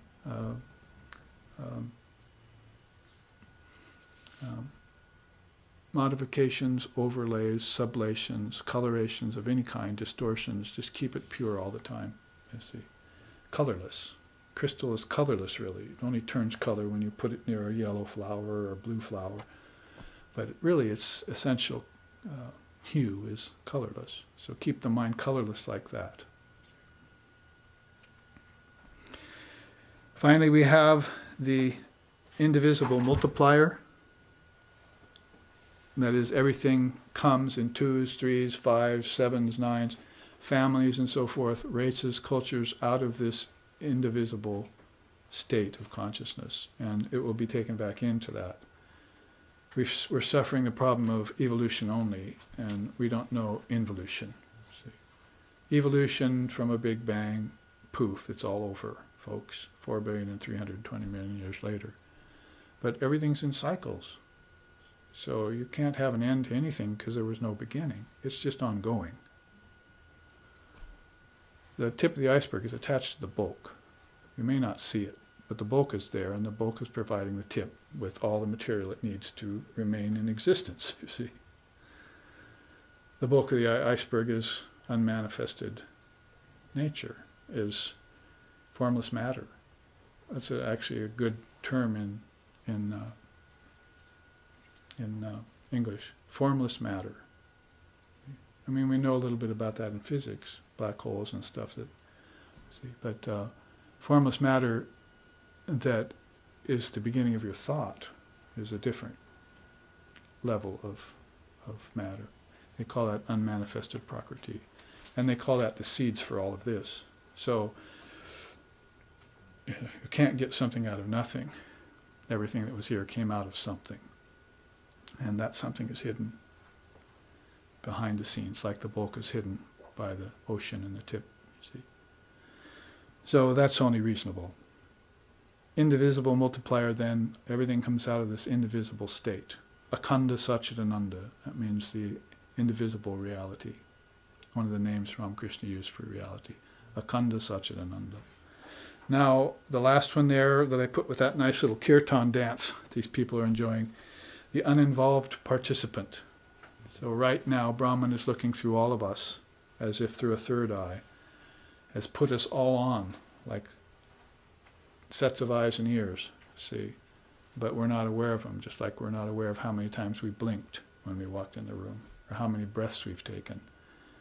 But there's that one presence behind, and the purpose of a class like this is to bring that presence out, as you would bring out oil from sesame seed, the Upanishad says, or patina from copper.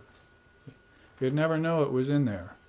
You have to wait, maybe do a little process, you see, and then extract oil from sesame seeds before you can give the nutritiousness of it to others, you see. So just like that, all of these appellations, what they signify is a reality that is underlying everything. A good word in English for that would be the substratum. You see, the indivisible substratum underlying everything, which is not nothingness or emptiness in essence. It might be empty of substance, but it's not empty of essence. That is, these objects really are just particles changing at a billionth of a second, so they don't really have a reality. You can't know them simply because they're not real. You can only covet them and enjoy them, and you shouldn't be doing that anyway. See? But the microphoneness of the microphone, you see, the goldness of gold, the silverness of silver, the manliness of man, the womanliness of woman, that's the essence in a thing. And that's what you meditate on. To get beyond that state of emptiness, when you've taken everything away, shunyata, or in Vedanta it's called neti neti, you weed the garden, what's left? Myself. I exist. Aham brahmasmi, I am Brahman. I took away everything I thought was Brahman, or everything I thought was real in the world, and I end up with just the one who's looking on. So my teacher said, and we'll end here for the break, you can go on denying the existence of everything, thing by thing, you see, level by level, but you can never deny the existence of the one who's doing the denying. And that's that subtle Brahman which we've looked at here as far as words can tell, for these beautiful 15 or so, 3 sets of 5s, we say, you see, these epithets for Brahman. So this launches us into our class on the Taittiriya Upanishad. After the break, we'll look at these 5 sheaths and some charts that go with them. So here we'll take our break. The live streaming audience can look at this chart close up, and the rest of us will get a little refreshment from prasad from the kitchen, and see you in about 15 minutes. Namaste, aloha. Thank you for your kind attentions.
Welcome back to the second half of our class. Taittiriya Upanishad, Chapter 2, Lesson 1. We went through it quite thoroughly with all those epithets of Brahman, like unseen seer and the unstruck sound and inactive agent. Those are sort of like little Vedantic Zen koans that we can contemplate of three words that take the best of English and try and explain the original Sanskrit terms for things like that. Unmoved mover and the acreate creator. Really very profound ways of thinking towards the non-dual station. When you give teachings like this in Vedanta, then it's from a qualified non-dual position. You can't really talk from a non-dual position. There would be no talk. There would just be silence, which is why a lot of the seers just sit in silence, like Ramana Maharshi and Krishna and others have been known to go into deep periods of silence, even maybe purposely called mauna. And we practice mauna sometimes at meals or on retreats, and only break the silence with teachings like this. So we're operating from a qualified non-dual level, which means I'm the vine, you're the branches kind of teaching of Christ, where it's neither duality nor is it strict non-duality, but it's right in the middle. And that's where you get the teachings of the Dharma. So when you study the Upanishads, the Gita, Brahma Sutras, and other great scriptures of India like Adhyatma Ramayana and Avadhuta Gita, Ashtavakra Samhita, these are great scriptures that we chanted about in the very beginning of the class. Fasten your mind, take those as a bow and fasten your mind like an arrow to them, and release and penetrate the mark. The mark would be all those expressions we just studied one by one, saying a few things about each of them. Now we embark upon an old warhorse, probably one of the first teachings that you get in Vedanta, and one of the first teachings I ever gave in SRV Loka here back 21 years ago or so, about the five sheaths, or the Koshas. When you talk about kosha, you're talking about anything from a perfectly polished copper container of water at the puja that you've made, like tonight we'll worship Sri Ramakrishna because, by the way, this is his birthday time. Actually, yesterday was his actual birthday. And we'll be having that puja to him tonight and singing beautiful things like, you probably remember, we'll be singing something like this. Jaya Shri Ramakrishna Bhagavan Karunamaya Jaya Kripa Nidana Jaya Shri Ramakrishna Bhagavan Karunamaya Jaya Kripa Nidana Jaya Shri Ramakrishna Bhagavan Karunamaya Jaya Kripa Nidana Jaya Shri Ramakrishna Bhagavan Karunamaya Jaya Kripa Nidana Jaya Shri Ramakrishna Bhagavan Karunamaya Jaya Kripa Nidana. So if you want to be prepared for tonight and sing along with us, then you can memorize that in the meantime if you don't know it already. Jaya Shri Ramakrishna Bhagavan, that is victory to Sri Ramakrishna Bhagavan, the Lord. And Karunamaya, full of compassion.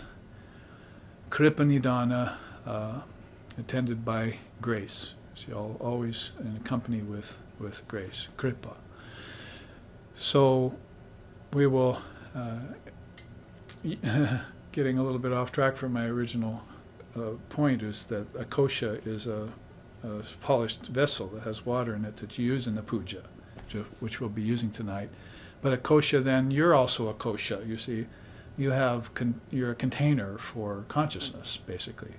But before you're a container for consciousness, that is, from the outside in, we're talking, you're a body that contains certain elements, and then like food, and then you contain energy, and then you contain mind, and then you contain thought, and then you contain an ego. And these are all the five sheaths, or the five koshas, or coverings, over the Atman, which is at the center. One of the earliest charts I ever made, let's see, Vedanta 7. There's Vedanta 132 by now. And then there's a bunch in Tantra and Yoga and Buddhism and so forth that I've created these visuals. So you have to put out the 5 sheaths to people very early on, especially to a race or a culture that has been teaching their children that they're the body, or has been teaching them that they're not, has not been teaching them that they're not the body, would be more accurate. And that they have not only 4 other levels of non-self inside of them that they ought to be clear on, but they also have other states of consciousness than the waking state. And that what the kingdom of heaven inside means, and my God, my Father's mansion has many chambers, things like that they've heard, which are rather cryptic sayings, but they have to actually put the teachings to them.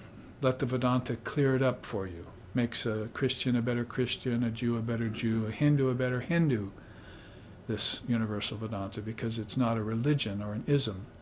It's a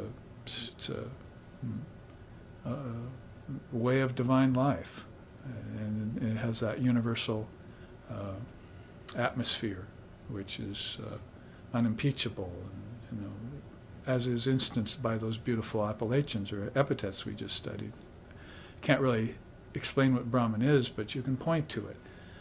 And the fewer words you use, the better. Unmoved mover, oh, that inspires me, you see. Inactive agent, oh, I understand now, you see. So, you say, it seems like the body is acting, but that's happening through prana. But thought is father to the deed, right? So the thought must be operating the prana that operates the body through the senses.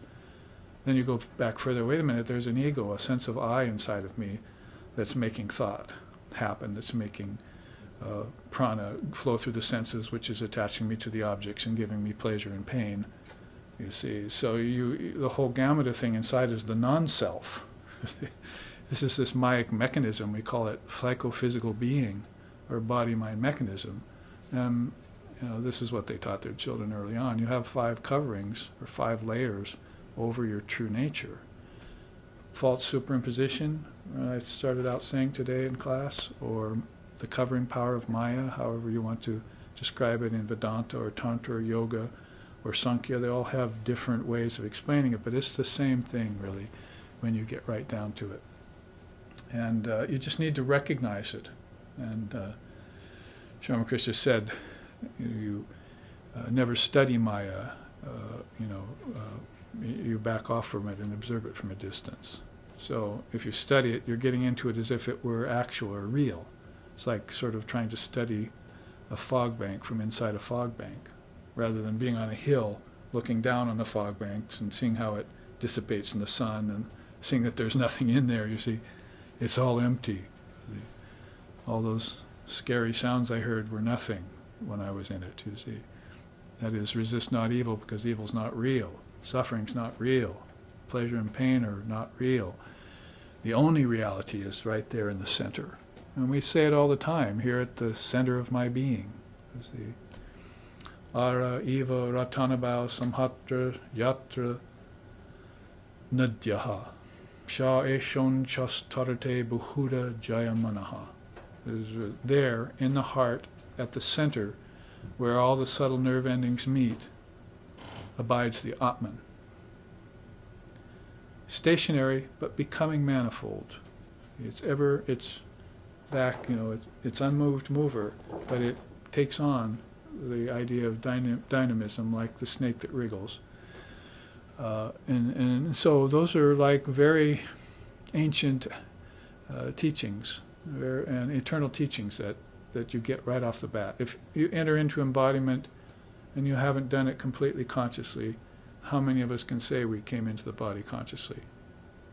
Dalai Lama, 14 times conscious births and so forth. We have even people living today that have declared that they have taken that many conscious births. So many greater percentage of people haven't taken those conscious births. They're confused about their nature.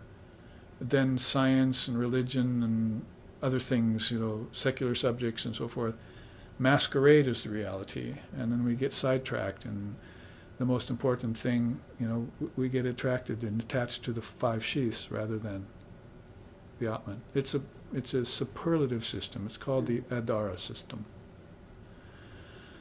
you could interpret that by saying Dara means the holder. So these things are, as it were, holding the Atman, you see. But it's really Adara. It holds nothing but pure conscious awareness, you see, itself. So it's a very easy, quick, swift way. It's easier and swifter than the 24 cosmic principles, you see, which is kind of what that's suggesting. If you have to go 5, 5, 5, 5, 5, then it's going to be good for you to know that. But Vedanta kind of is that sword stroke that cuts to the chase through all of that, and just without even trying to give you a practice, which is very important. Yoga does that. It gives you just a straight dope as quick as and as efficiently as it can, as lucid as possible. So your true self is Atman. It's all those appellations that we just looked at, the epithets of Brahman. Don't be confused about that. That should be clear. Now let's see what's in the way of you seeing yourself, realizing yourself. Know the truth, and the truth shall set you free. So you know the truth about the unreal is as important as knowing the truth about the real. You have to know what you're not in order to know who you are. You see? And that's an approach. In Vedanta it's called neti neti. There's a weed, there's a weed, there's a weed, there's a weed. I leave the flowers alone, you see. You weed your garden, which is your mind garden. And in Buddhism it's called shunyata. I come to a station where everything is empty. I see nothing has any substance. And now all that's left is Buddha nature, and I sit in that, you see, and then just watch all the revelations and realizations happen to me, as it were, inside of me. Vivekananda made that beautiful statement once. He said, time and space, they're not actually real. Where's the time in which the soul will come when all of time is in the soul? And where's the space where the soul will come and go from when all the space is in the soul? You see? So these are all in the soul. The soul has projected them, as it were, and now it's gotten out into them.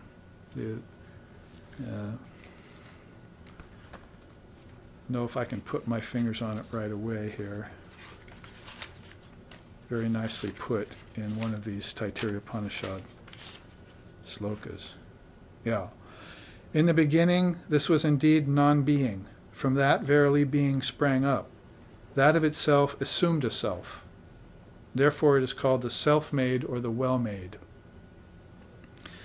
That Brahman, truly, is the flavor which is in the essence of existence. Surely, by grasping the flavor, this one, the individual soul, becomes blessed. Who indeed would breathe? Who would remain alive if this bliss were not in the ether? Indeed, it is that one alone that causes blessedness. Now the individual soul becomes fearless only when it obtains a firm, peaceful ground in that invisible, selfless, unutterable, supportless reality. Whenever it assumes the smallest interval in the state of identity, then there is fear. So if you ever part from that oneness in any way, shape, or form, in thought, word, or deed, then that's when fear comes in. Otherwise, you're fearless, see. So the smallest interval in identification with Brahman causes fear.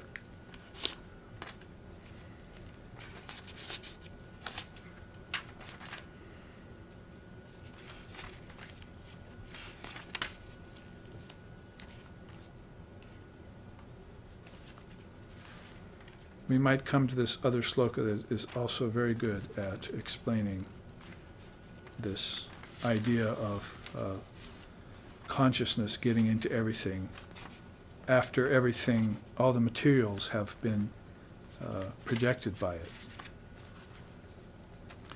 So that as a preamble, as it were, an introduction, I'm going to leave this up on your left-hand side so you can see as these slokas go by which kosha they're talking about as it proceeds to explain the 5 koshas, and then take a chart for each one of them as we go along.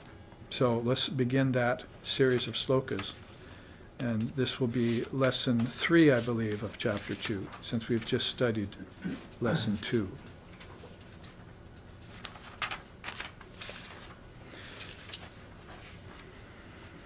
No, sorry, this is still part of Lesson 2, Chapter 2.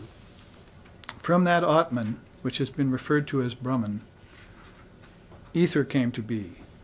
From ether air, from air fire, from fire water, from water the earth, from the earth herbs, from herbs food, and from food the person came to existence. That indeed is the one consisting of the essence of food. There it is, the Ana Maya Kosha right here. Ana means food.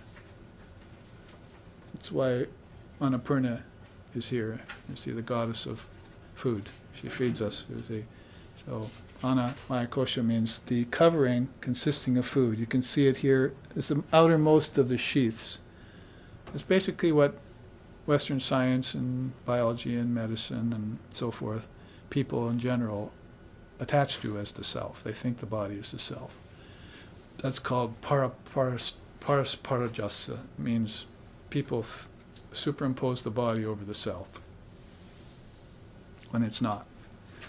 So that's how backwards the thinking is to concentrate on the body as the self. And we've said the ancient Hindus who wrote this, the ancient Aryans, these Upanishads taught their children right away that that's not the case. So they started off on a totally different footing, which is why these have lasted so long, and why they're ringing of truth today to us. And why you see that when you go to India, the Hindus, despite being in the Kali Yuga like the rest of us, still have this deep sense of dharma in them, rightness and goodness, you see.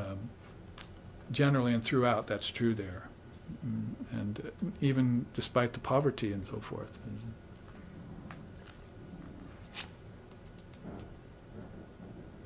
I had an experience there in India, walking the streets. One of my students lost their wallet. Hindu man from the street came running up, "Sir, you lost this." So he gave it back. So you hear about the dacoits of India. But even the dacoits of India, the thieves, have this very high integrity to what they steal and how they steal. Dharma has reached into every level of India because it's been there so long. So, they may overcharge you at the marketplace, but that's all part of the game. And that's why you can barter, you see. "Oh, you need to pay me 2,000 rupees for that." 2,000 rupees? Well, then you make an offer. "Okay, let's see, I'll offer you 500 rupees. "Oh, sir, you're cutting way down here." "All right, 750. "Oh, 1,500. So they're out to get as much money as everyone else is, but you're going to barter with them, you see. It's this sense of dharma or fairness and rightness that people come to.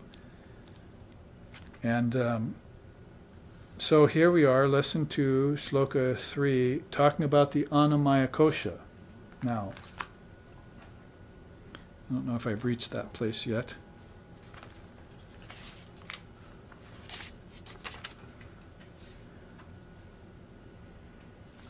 That was, I'm sorry, Chapter 2, Lesson 1, both of those slokas. Now, Lesson 2 of Chapter 2 says, "Whatsoever creatures are contained by the earth, truly all of them are born of food.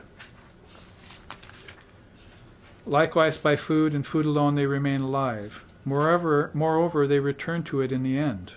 That is, your body becomes food for other things, like insects or fire or whatever it is. Your body also becomes food. "Surely food is the first and preeminent among all that is created. Hence it is regarded as the mendicant. The medicament is an interesting word. The medicament of all. Those who contemplate food as Brahman really obtain all food. For food is the first among beings. Hence it is called a panacea. Living beings are born from food. Having been born, they are reared by food. Food is called annam, because creatures both consume it and are consumed by it." So, this is one of my contentions about the Kundalini system being taught back in the 60s, is that food wasn't a part of the teaching. Breathing exercises and postures and various things were being given. And occult powers, too, along the way, but the whole idea of the purity of food was not there. So the Westerner was sort of casting about Oh, shall we eat vegetarian? Shall we eat meat? Shall we try and eat pure food? Maybe I should live on sprouts. There's all sorts of these strange ideas that, we're about, and nobody's really defining food. But if you want to define food, then you might want to look at the role of food in prana and self-realization, which is this chart. This is actually hanging on the kitchen wall in our ashrams, or outside the kitchen in the dining room, so we can always be remembered that food is Brahman. Brahmarpanam, Brahmahavir, Brahmagnao, Brahmanahutam, as Krishna says in the Gita. The way Holy Mother put it is like this: from pure food one gets pure blood. Pure blood produces pure thoughts. Pure thoughts lead to pure mind, and pure mind is Brahman. So that's where Holy Mother repeated Sri Ramakrishna's statement. Pure mind is Brahman. So starting with pure food means not necessarily organic, although that would be good. But having an eye more to the defects that are in food. We've sometimes talked about the 4 defects of food. The first is that it didn't get enough sunshine and nutrients from soil. That's the only organic teaching about it. The second is that whoever planted the seeds for the food, what kind of mindset were they in when they did that? For instance, were they doing it for profit, or were they doing it for more pure reasons? The food gets tainted by the mind which touches it, or which is the third level of food. The people who harvest it, what's their intention for it? And then the people who cook it, how do they cook it, in what mind? So there's really not that much about organic and non-organic, probably because back then there was no such thing as pesticides. We have to worry about that in the Kali Yuga. But it was more about the real defects in food were interior. They were the mind-produced food. You see, as it says here, that's where the connection between the Manomaya Kosha and the Annamaya Kosha is, through the prana, you see. Mind thinks, the energy from thought then goes into action, and that affects the physical, you see. So we're looking at this from inside out. We're not the body, we're not the prana, we're not the mind. But in the meantime, we can't just say that and walk off all happy, because there are generations and generations and centuries and cultures that have lived in that misconception. They haven't rendered their food pure before they ate it. See, this is the difference between backsliding and backtracking. As I was saying last night, you see, backsliding is a very high level. You're trying to make spiritual progress through meditation, and you come across some problem and you go 1 step forward and 2 steps back, and you maybe kid yourself that you're making progress, and you wind up realizing how far behind you've fallen. That's backsliding. It's a spiritual problem. Alabdha bhumi katva, anavasti tattvani. These are words for that in Sanskrit. But backtracking is something you realize that you have been living in a misconception for so long. And that has become a part of your thinking process. You're operating under a delusion. Now, there's some delusions that are very thick, and then there's some that are very subtle. See? Usually, people can take care of the thick delusions themselves. They just get tired of that. They don't want to live in the darkness, you see. So they seek more light. But the subtle delusions are the ones they go to a guru for. Those are very hard to pinpoint. They're even hard to see inside of yourself. You have to go in front of a teacher, and like getting in front of a fire and saying, "What do you see in me? Tell me what you see," And then you start looking at the little specks in that white paper. You see, that isn't so pure as you thought it was. Pure mind is Brahman. That's a very high state. But back here, where you have to get pure food to get pure blood, that's starting at a very physical level. Blood is, quite an essential thing. Now you go to the doctors, "Give me your blood." See? Even the Hollywood movies, the Draculas are saying, "Give me your blood." See? So everyone wants your blood. This blood analysis is going to tell you so much about food and what you eat, what you shouldn't be eating, your health at the particular time. It can even tell you about your genetics and your past. See? So it's a very essential thing. So to get pure food, to get pure blood is a very crucial step in the process of holism, let's call it.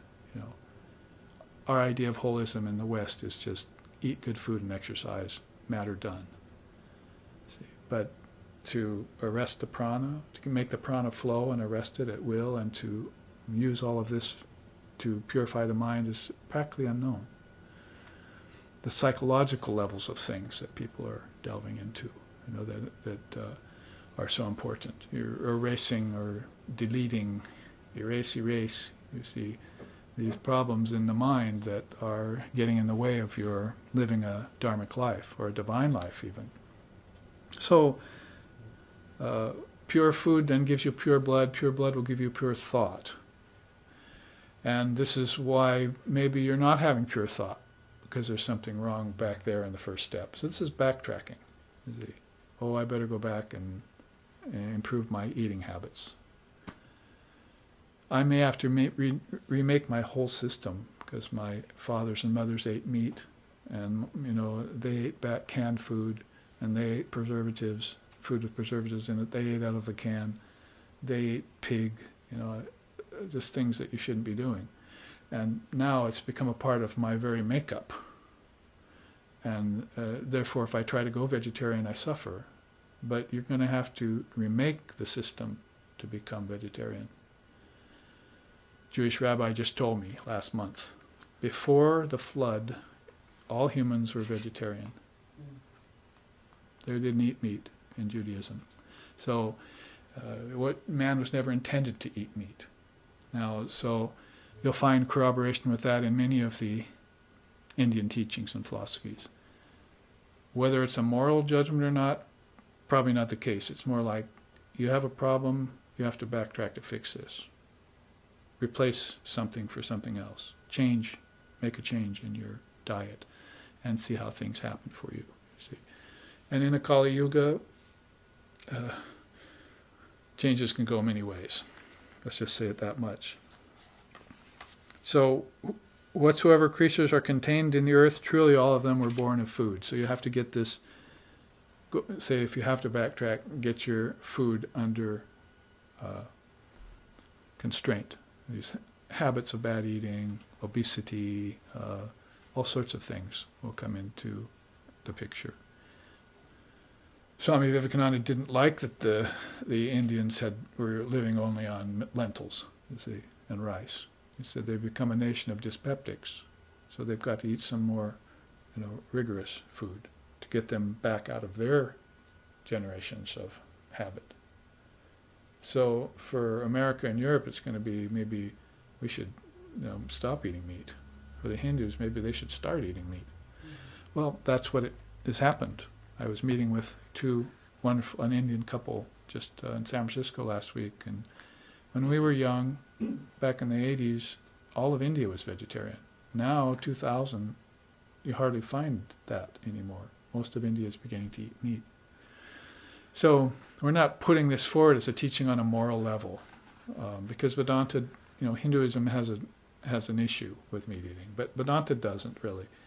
Vedanta says you're not the body, you know, and whatever is getting in the way of you realizing the Atman beyond the body, that you're going to have to modify. So if it's weakness and you have to take a little meat, say fish, that would be good, then do it. You see, it's not going to hurt your soul, because it's beyond the body, it's beyond the mind. And that's what a teaching like this eventually leads you towards, that the Atman is not intelligence, mind, energy, or body. Or put it this way, it's not matter, energy, or thought. Yourself is not made of those things. Your non-self is made of those things. This is Viveka, but he took his name after. Vivekananda. This is the real discrimination between the essential and the non-essential. Viveka. And it's followed by Vairagya, detachment from the unreal. So if you know what's real and unreal, then you can detach from the unreal, not before. Like I said, we think of Brahman being the only reality and the world being unreal, but there's many more people out there against us who think that the world is real and Brahman is not real. See?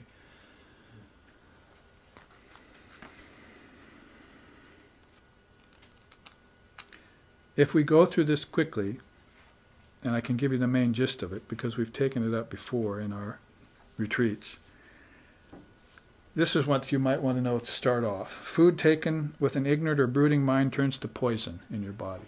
Now he's not saying good or bad food or organic or non-organic food. Any food taken with a brooding mind turns to poison.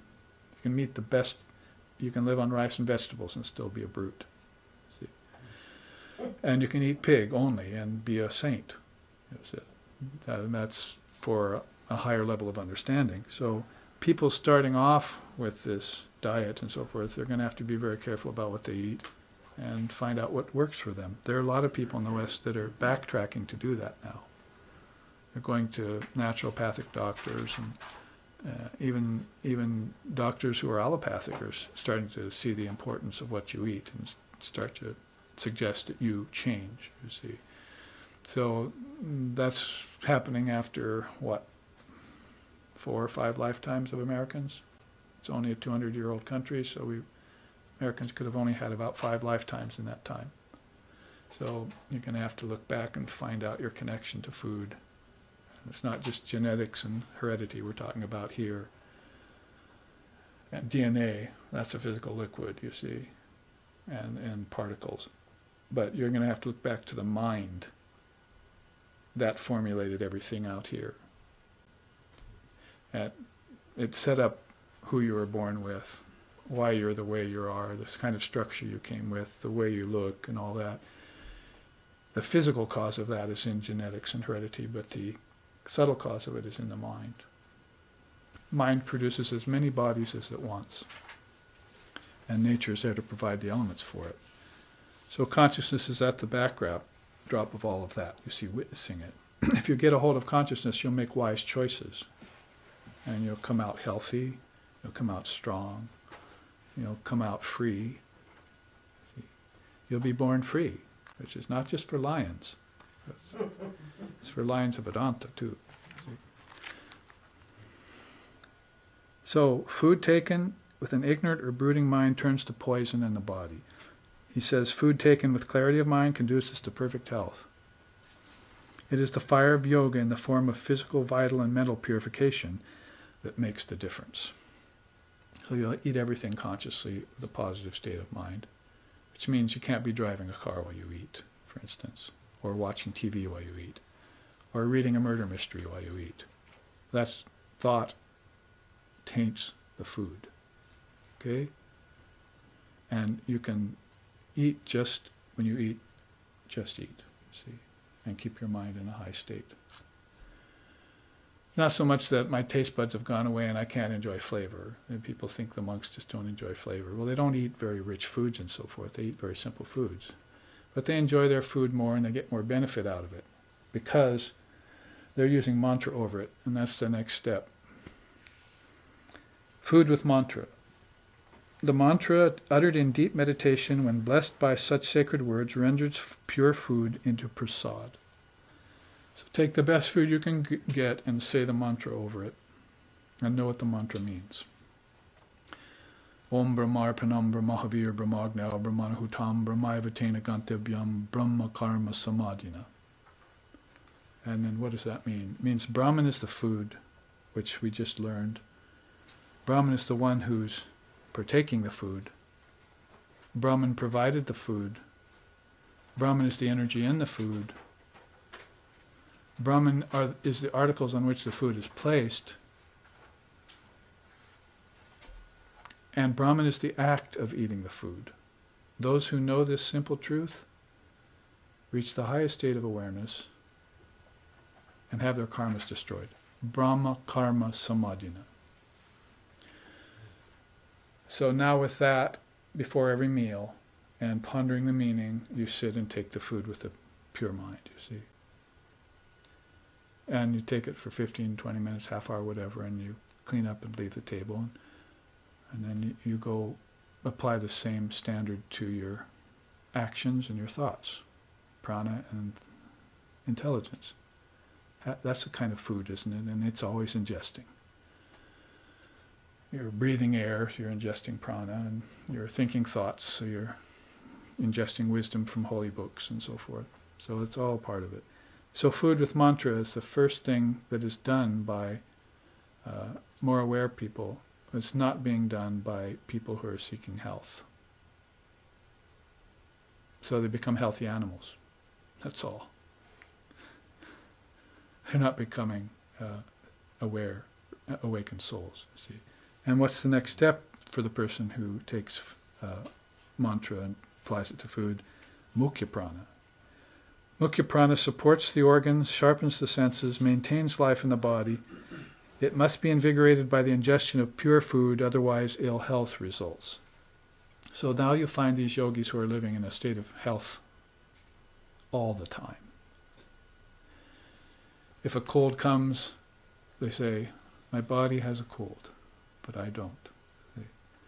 But they hardly ever have to go through such things. They're living in a state of health constantly, for years at a time. See? That's because Mukhya prana is flowing in them. Salutations to my dear friend, if he's still there, and if he'll ever watch this class, Swami Mukyananda, named after that. Perfect health. The bliss of having perfect health all the time, if you want. Mukhya prana, you see. Then, if that happens, then what happens is ojas. I call it spiritual orange juice. Mm-hmm. It's ojas. That's a Kundalini Yoga component that is very seldom looked at or thought of or experienced by human beings. In other words, it says here, ojas is stored up power from pure food and sadhana combined. Sadhana is spiritual practice, which aids the release of Kundalini Shakti into higher spiritual centers. So from these lower centers, you'll start feeling the rise of Mother Kundalini to these higher centers. Experiences of temporary bliss occur just prior to this, but must be transcended. So you can't stop at bliss. Bliss is the fourth obstacle to meditation. First is laziness. Second is restlessness. Third is variety of mind, dualities. The mind's always thinking pro and con, and it can't settle. Fourth is bliss. So you want to get beyond that form of bliss that comes to you in meditation to go on to get tejas. So ojas is a kind of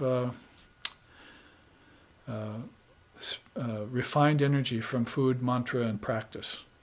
And so that's why people, before they practice, say, I'm going to become vegetarian, I'm going to stop eating onions and garlic, or whatever they do. Stop eating meat, because I want to get this energy started up the spine, and I want to sit straight, breathe right, think right, and this energy will then be flowing in me. I'll be living a divine life, you see. I have a chance for enlightenment then. That's why I teach the children, and they're all slumping. I say, well, slumping in my tradition is associated with ignorance. And they all sit straight up, because nobody wants to be ignorant, you see. That's one good thing about the West. We value intelligence. See? We value knowledge. But we want to value more than just the sheath of intellect, the Vijnanamaya Kosha. We want to value the contents of the sheath. So there's a container, which is your ego-knowledge combination, the two sheaths inside. But if knowledge is limited by the ego, and it becomes my knowledge, then it's going to bind me in the end. But it has to become Mother's knowledge, the knowledge of God, and I just tap into it. See, and I don't claim any of it as my own, so that's where the ego lets go. See, like Ramakrishna said, I don't know anything.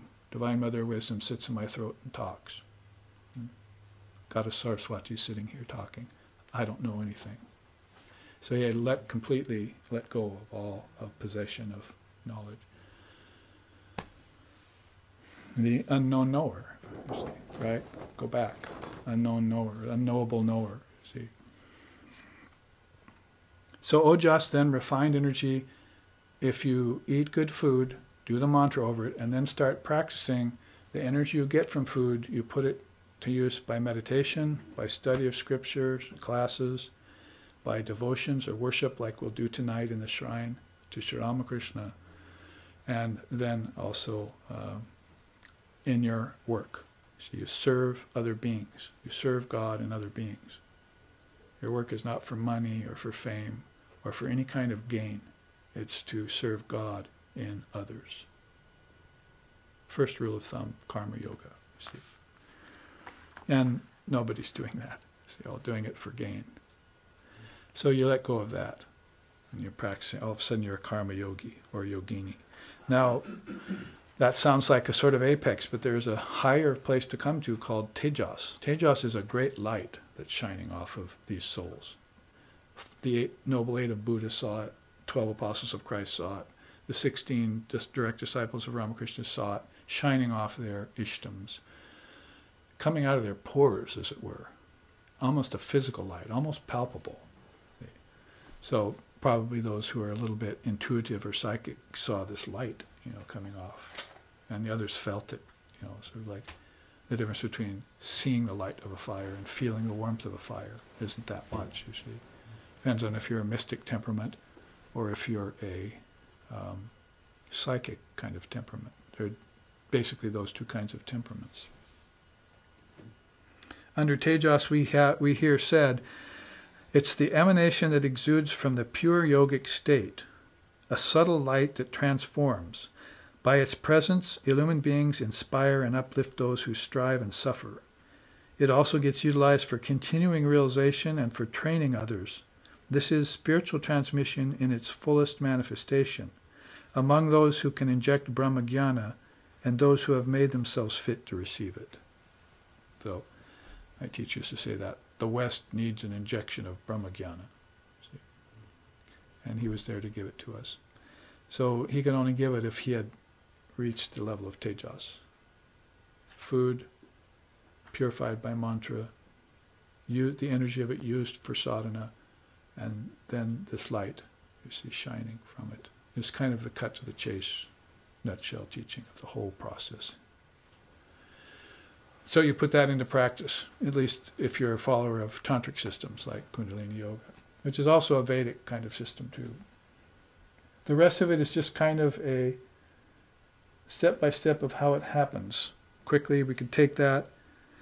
Worldly life commenced transmigration in cycles. Didn't I say that in the beginning? Everything is going in cycles all the time, and the cycles never end. When they seem to end, it's called Armageddon if you're a Christian, it's called Pralaya if you're a Hindu. Whatever the case may be, it seems to end, then the tip of the iceberg disappears and the bulk is still there. Everything goes back into abeyance, nice word in English, abeyance. It doesn't get destroyed because it never got created. It just goes back into subtle form, invisible form. And then it'll come back again. Oh, here's the tip of the iceberg coming up again, you see. So the end of that, when the tip disappears, is called unmanifested nature. Everything goes back to an unmanifested state. And in that sense, everything is stored up in seed form. And those seeds, when they're scattered again, at a very high level, Lord Brahma level, collective mind, then you have this burgeoning of consciousness back into forms. Like, we might sing about that. Chaitanya Shashvata Shanto Vyomatita Niranjana Hindu Nada Kalatita Tasmai Shri Gurave Namaha Gurur Brahma Gurur Vishnu Gurur Devo Maheshwaraha Gurur Param Brahma Tasmai Shri Gurave Namaha Tasmai Shri Gurave Namaha. So Chaitanya Shashvata Shanto, direct translation would be more subtle than the ethers. Remember I was talking about how each of these sheaths could be an ether. The five akashas that the Upanishad just mentioned. Beyond the physical ether is the prana ether, and then beyond that is the mental ether, and beyond that's the intelligent ether, and so forth. So, more subtle than the ethers, eternally pure and impossible to taint. You embody the essential part of consciousness that is indescribably peaceful and serene. Beyond the initial seed, Om, the seed form. The primal vibration, Om, and the web of time, Kala. Bindu Nada Kalatita. Tasmai Shri Gurave Namaha. Salutations to the ultimate Guru. That's the Guru within all of us. Ramakrishna says, the mind becomes its own Guru once it imbibes this. You see. And then it can guide itself in and out of embodiment, or it can give up embodiment entirely. So, what comes to mind here when we talk about worldly cycles and the disappearance at the end of a cycle of all form back into abeyance. It doesn't go into a void. If the void were the final analysis of all things, then where did the word void come from? See? Somebody had to see the void to name it, right? So you must be witness of the void. Therefore, avoid the void as the final analysis. The fullness, fullness, fullness. Purnamadaha, Purnamidam, Purnat Purnamadashite. Everything is full all the time. It's just a matter of whether it's visible full or invisible full. You see. Whether it's taken form or it's given up the form. But didn't we say Brahman is transformationless? So all things that are taking on form and giving up form are not the true self. They're the play of Maya. And you must become a very good player. See? You can never outsmart Maya. You're going to have to transcend her.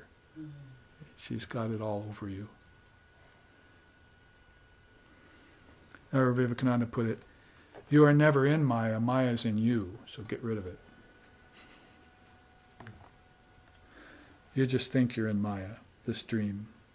So that's to be said about this first level. These are lines here, 3 lines. In this level, if you're going to commence with spiritual life, you have an early spiritual awakening. I talked about that at the beginning of class. You have a kind of intuition, or a deja vu, or a powerful dream, or whatever. See, there must be something more than this world, you see. Must be something better, something beyond, kind of idea. Then you observe celibacy. Now don't get too freaked out in the West about that. Basically, celibate is called brahmacharya. The brahmacharya is a state that you went through when you were young. If you lived back in the 50s and 60s like I did, well, 60s maybe it started to change, but everyone was celibate when they were students. I didn't know what a girl was till I was in my late teens or early 20s, you see. So I didn't have any relationship with women. I was a student. But that's the way it always is in India. You see, they're celibate. It's a period they go through that they are dedicated to learning, you see. Then comes the householder phase. So it was very well delineated. Celibate first, householder phase, and then forest dweller. You get through with your children and all that stuff, you see, and then you go to the forest or you retire from the world and you prepare yourself for death. Conscious death. By that time you're probably saying, come death, I welcome you. See, if you don't have any fear of it, you're saying, I either get to start over or I can transcend this whole mess. See? But I'm going to do it consciously because I'm eating my food consciously and doing practice and saying mantra, you see. So don't be too freaked out by celibacy.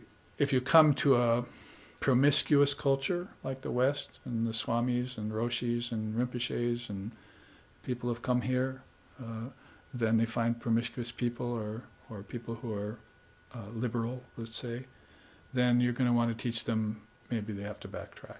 See, backsliding, backtracking, is going to be a theme of my teaching for the next year, you see. I'm going to be mentioning that a lot. Backtracking means you have things to fill in. These things you have to fill in, maybe you need to go and have a real relationship because you met 2 people with fair faces and false hearts. And you have now a desire in you to meet a real, true human being and have a relationship with them, you see. You have to backtrack for that. It's not the best thing, see, but you're going to have to fill in.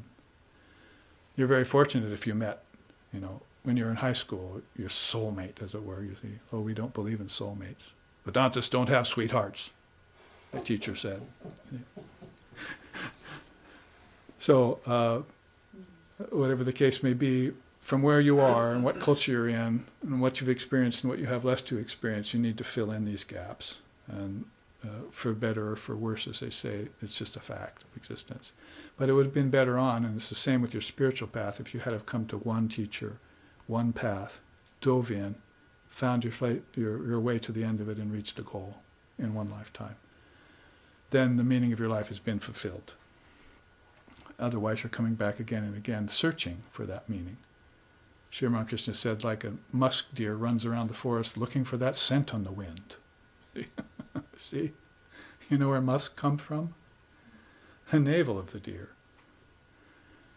It's inside of him, and he's looking for it everywhere but inside. Is that a hard thing to understand? You're getting my gist? So that which is within inside you, which is real, which is inside the five sheaths, is the Atman. That's what you've been looking for all the time. In fact, that's what you are all the time, but you've just forgotten it. There's no original sin in Vedanta. There's just primal ignorance, forgetfulness, if you want to put a word on it. Forgetfulness of your true nature. And then how many lifetimes before I retrieve it again? See, remember it. So, early spiritual awakening, observance of celibacy. If you're a householder, that could be moderation. That's another concession I often give to us in this culture. It can be moderation. Satyena labhyastapasahe sa atma samyaginena brahmacharyena nityam. So the self is realized by moderation, by austerity, by knowledge, and by veracity, all constantly cultivated. Perseverance that we were talking about at satsang last night. So moderation is a good way to go about things if you're already involved and engaged and in a relationship or a family life and so forth. Sri Ramakrishna used to say it like this: husband and wife should live together. After the birth of one or two children, they should live as brother and sister. So what is this constant sentimentalism, emotionalism, romance going on?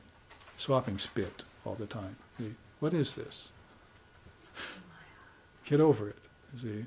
Live a noble life. Help your wife to become enlightened. The wife helps the husband to become Shiva. The husband helps the wife to become Shakti. See? Realize their full potential. Is that happening?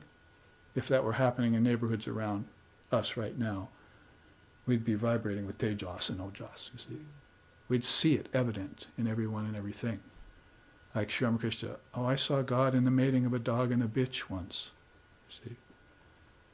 So he'd see it everywhere and everything because his mind is completely pure and full of Ojas and Tejas. See? How the mind is, that's how it sees. And that works both ways, positive and negative. So moderation of sense life. I kind of jumped the gun again on it. Observance of celibacy, moderation of sense life, inception of sadhana.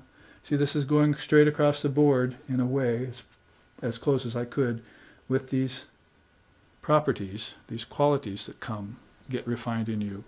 So now you're at the level where you're in sadhana, you're taking the energy from food and you're subjecting it to practice. Books there are by the millions, temples by the hundreds, but oh, for an ounce of practice. Who said that? Swami Vivekananda. There have been books and temples by the hundreds of thousands, but oh, for an ounce of practice. That is spiritual practice. So then on beyond sadhana begins, your refined prana begins to flow in the nadis. That's mukhya prana. So nadis are subtle nerves. You won't find them if you dissect the body. Western biology, Western medicine won't know about them. Only the yogis know about them because they've meditated inside, seen them, and moved along them. Into dream state, into deep sleep, after death.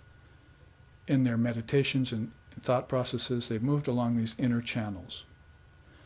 If you go outside of Portland here and drive up the Columbia River Gorge, that's a huge physical nadi. It's flowing with prana, which we call water. See? And there are that many all over the world. And there are air currents above you that are like nadis flowing all the time. Why only outwardly? You've got these inner channels, got a huge Grand Canyon in you or a Columbia River Gorge in you that's carrying prana. And there are 3 of them actually, Sushumna, Ida, and Pingala. The central channel, the male and the female, are sun and moon energy, however you want to put it. And they're carrying immense amounts of energy and prana. And you should awaken to them. They're always flowing. And an awakened soul like that is a yogi or a yogini. See, their nadis are open, and this prana is flowing. Now, where's the kundalini? Where's she going to come in and flow? At the higher centers, you see. The prana that was down here, all of a sudden, through ojas, helps you to see kundalini up here. See, and then you'll find out she's always present, always was present, and you've been forgetting to remember her. See, and now you have to become aware of her and invite her. See, she doesn't accept cheap bribes like sacrificing bananas and buffaloes on an altar. One poet in India sings, you see. She doesn't accept cheap bribes. She accepts your 100% surrender of your ego. And she accepts wisdom. She loves wisdom. See? And she accepts your 100% dedication and love. See, those are things she likes. That's how you propitiate the goddess. Not by dancing naked under a moon. At the airport in Kona a week and a half ago, a woman walks up, "I am the goddess," on her t-shirt. She's about 55, looks old and haggard. She's drinking a beer, smoking a cigarette, and then wearing short shorts and trying to get younger men to notice her. See, I am the goddess. So, let's get real, you see. So, to awaken yourself, to awaken this Mother Kundalini, she doesn't accept cheap bribes, the song says. She accepts only love, wisdom, and self-surrender of the ego. She didn't put the ego in you. That's your doing. She wanted you to be egoless the whole time. That's why she loves him. Sri Ramakrishna had no ego. If you walked up to Ramakrishna and said, "Who are you?" He'd say, "I've been asking me myself that question for a long time. I look inside and I can't find any I. This is just a pillowcase," he said. This is just a pillowcase. You're talking about the body. So, refined prana flows through the nadis. We could go on and on about that for weeks. We could give a retreat on the nadis, and we probably should. It's Kundalini yoga kind of thing. Psychic prana develops. Now there are these channels also in your mind that are closed. They're knotted up. Psychologists are working with that kind of thing, especially yoga psychologists, have good tools for opening up those nadis so that energy can flow inwardly past this with the psychic prana. You see, psychic prana is powerful and dangerous. Beautiful and dangerous, you see. You have to be very careful of it because it can attach you to psychic things and keep you from going on. So look how much more you have left, you see, to uncover in yourself. But you're attached to the 8 occult powers. I want to dominate over other people or other species. That's one of them. That's the problem. The occult power today is domination over others, you see. Vivekananda, Gandhi, those are people that wanted you to go the other direction, you see. Gandhi said, if you want to see God face to face, then look at Ramakrishna. So Ramakrishna lived before Gandhi. If you look at Ramakrishna, you see God face to face, he said. So this vision of the divinity inside, you see, that you get by looking at a great soul like that, that's because Mother loved him so dearly because he gave himself to her 100%. In fact, he used to say 110%.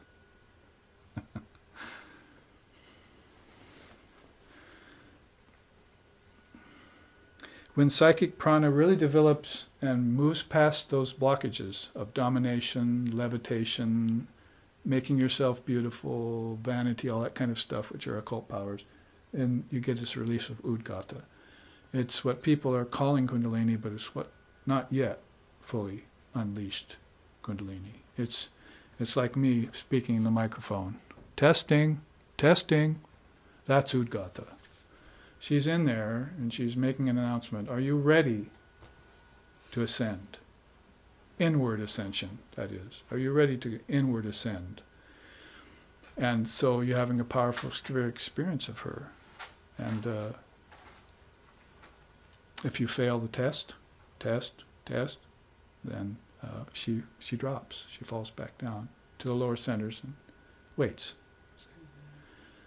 So you have to muster more of 100% self-surrender in all these things to have her rise and stay all the time. And that's no joke. It was Mathur Babu went to Sri Ramakrishna and said, "Can I have spiritual experiences like you? Would you awaken Mother in me?" And Sri Ramakrishna said, "You don't want that. Not yet. You have all these, the whole temple to take care of. You have the stores to give to the holy men. You have duties, the books, the running of the Dakineswar Kali temple. That's your business. If I give you spiritual experiences, you won't be able to do that." But he kept pestering the master. You'll read it in the Gospel of Ramakrishna. Finally, Ramakrishna, one night, not even near Mathur, said, "Oh, Mother, have him quit pestering me. Give him a little. See, give him a little bliss like I have." And so nobody saw Mathur for days. And when they finally saw him, his clothes were all unkempt, his hair was disheveled, and he came running with the master, "Take this away. See, the creditors are after me. See, I'm failing in my responsibilities. My life's falling apart." So when I say, you could put it on a chart and we can think thoughts about how lovely and beautiful it's going to be.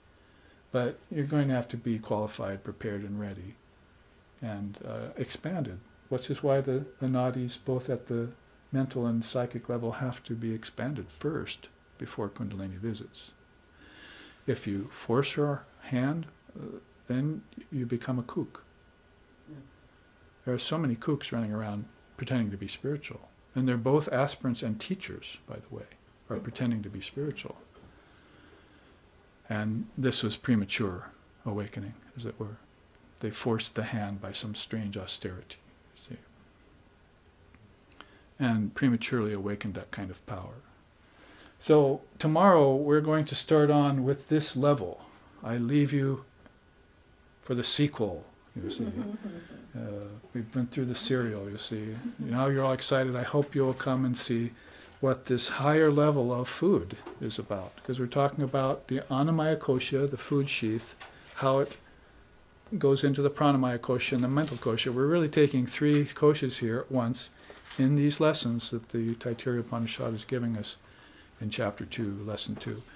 So be on hand for that tomorrow, either present here live or live streaming. The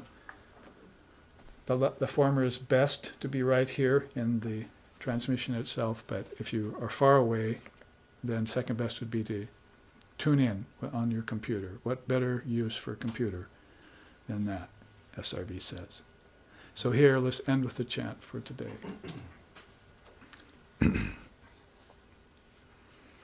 Om Bhadram, Om Bhadram Karnibhi Srinayama Devaha Bhadram Pasyema Akshabir Yajatraha Stirai Rangayish Tushtuvam Sastanuvir Vyashema Devahitam Yadayuhu Swasti na Indra Vreda Shravaha Swasti na Pusha Vishwadevaha Swasti na Tarksho Arishtanemihi Swasti no Brihaspatir Dadatu Om Shanti Shanti Shanti.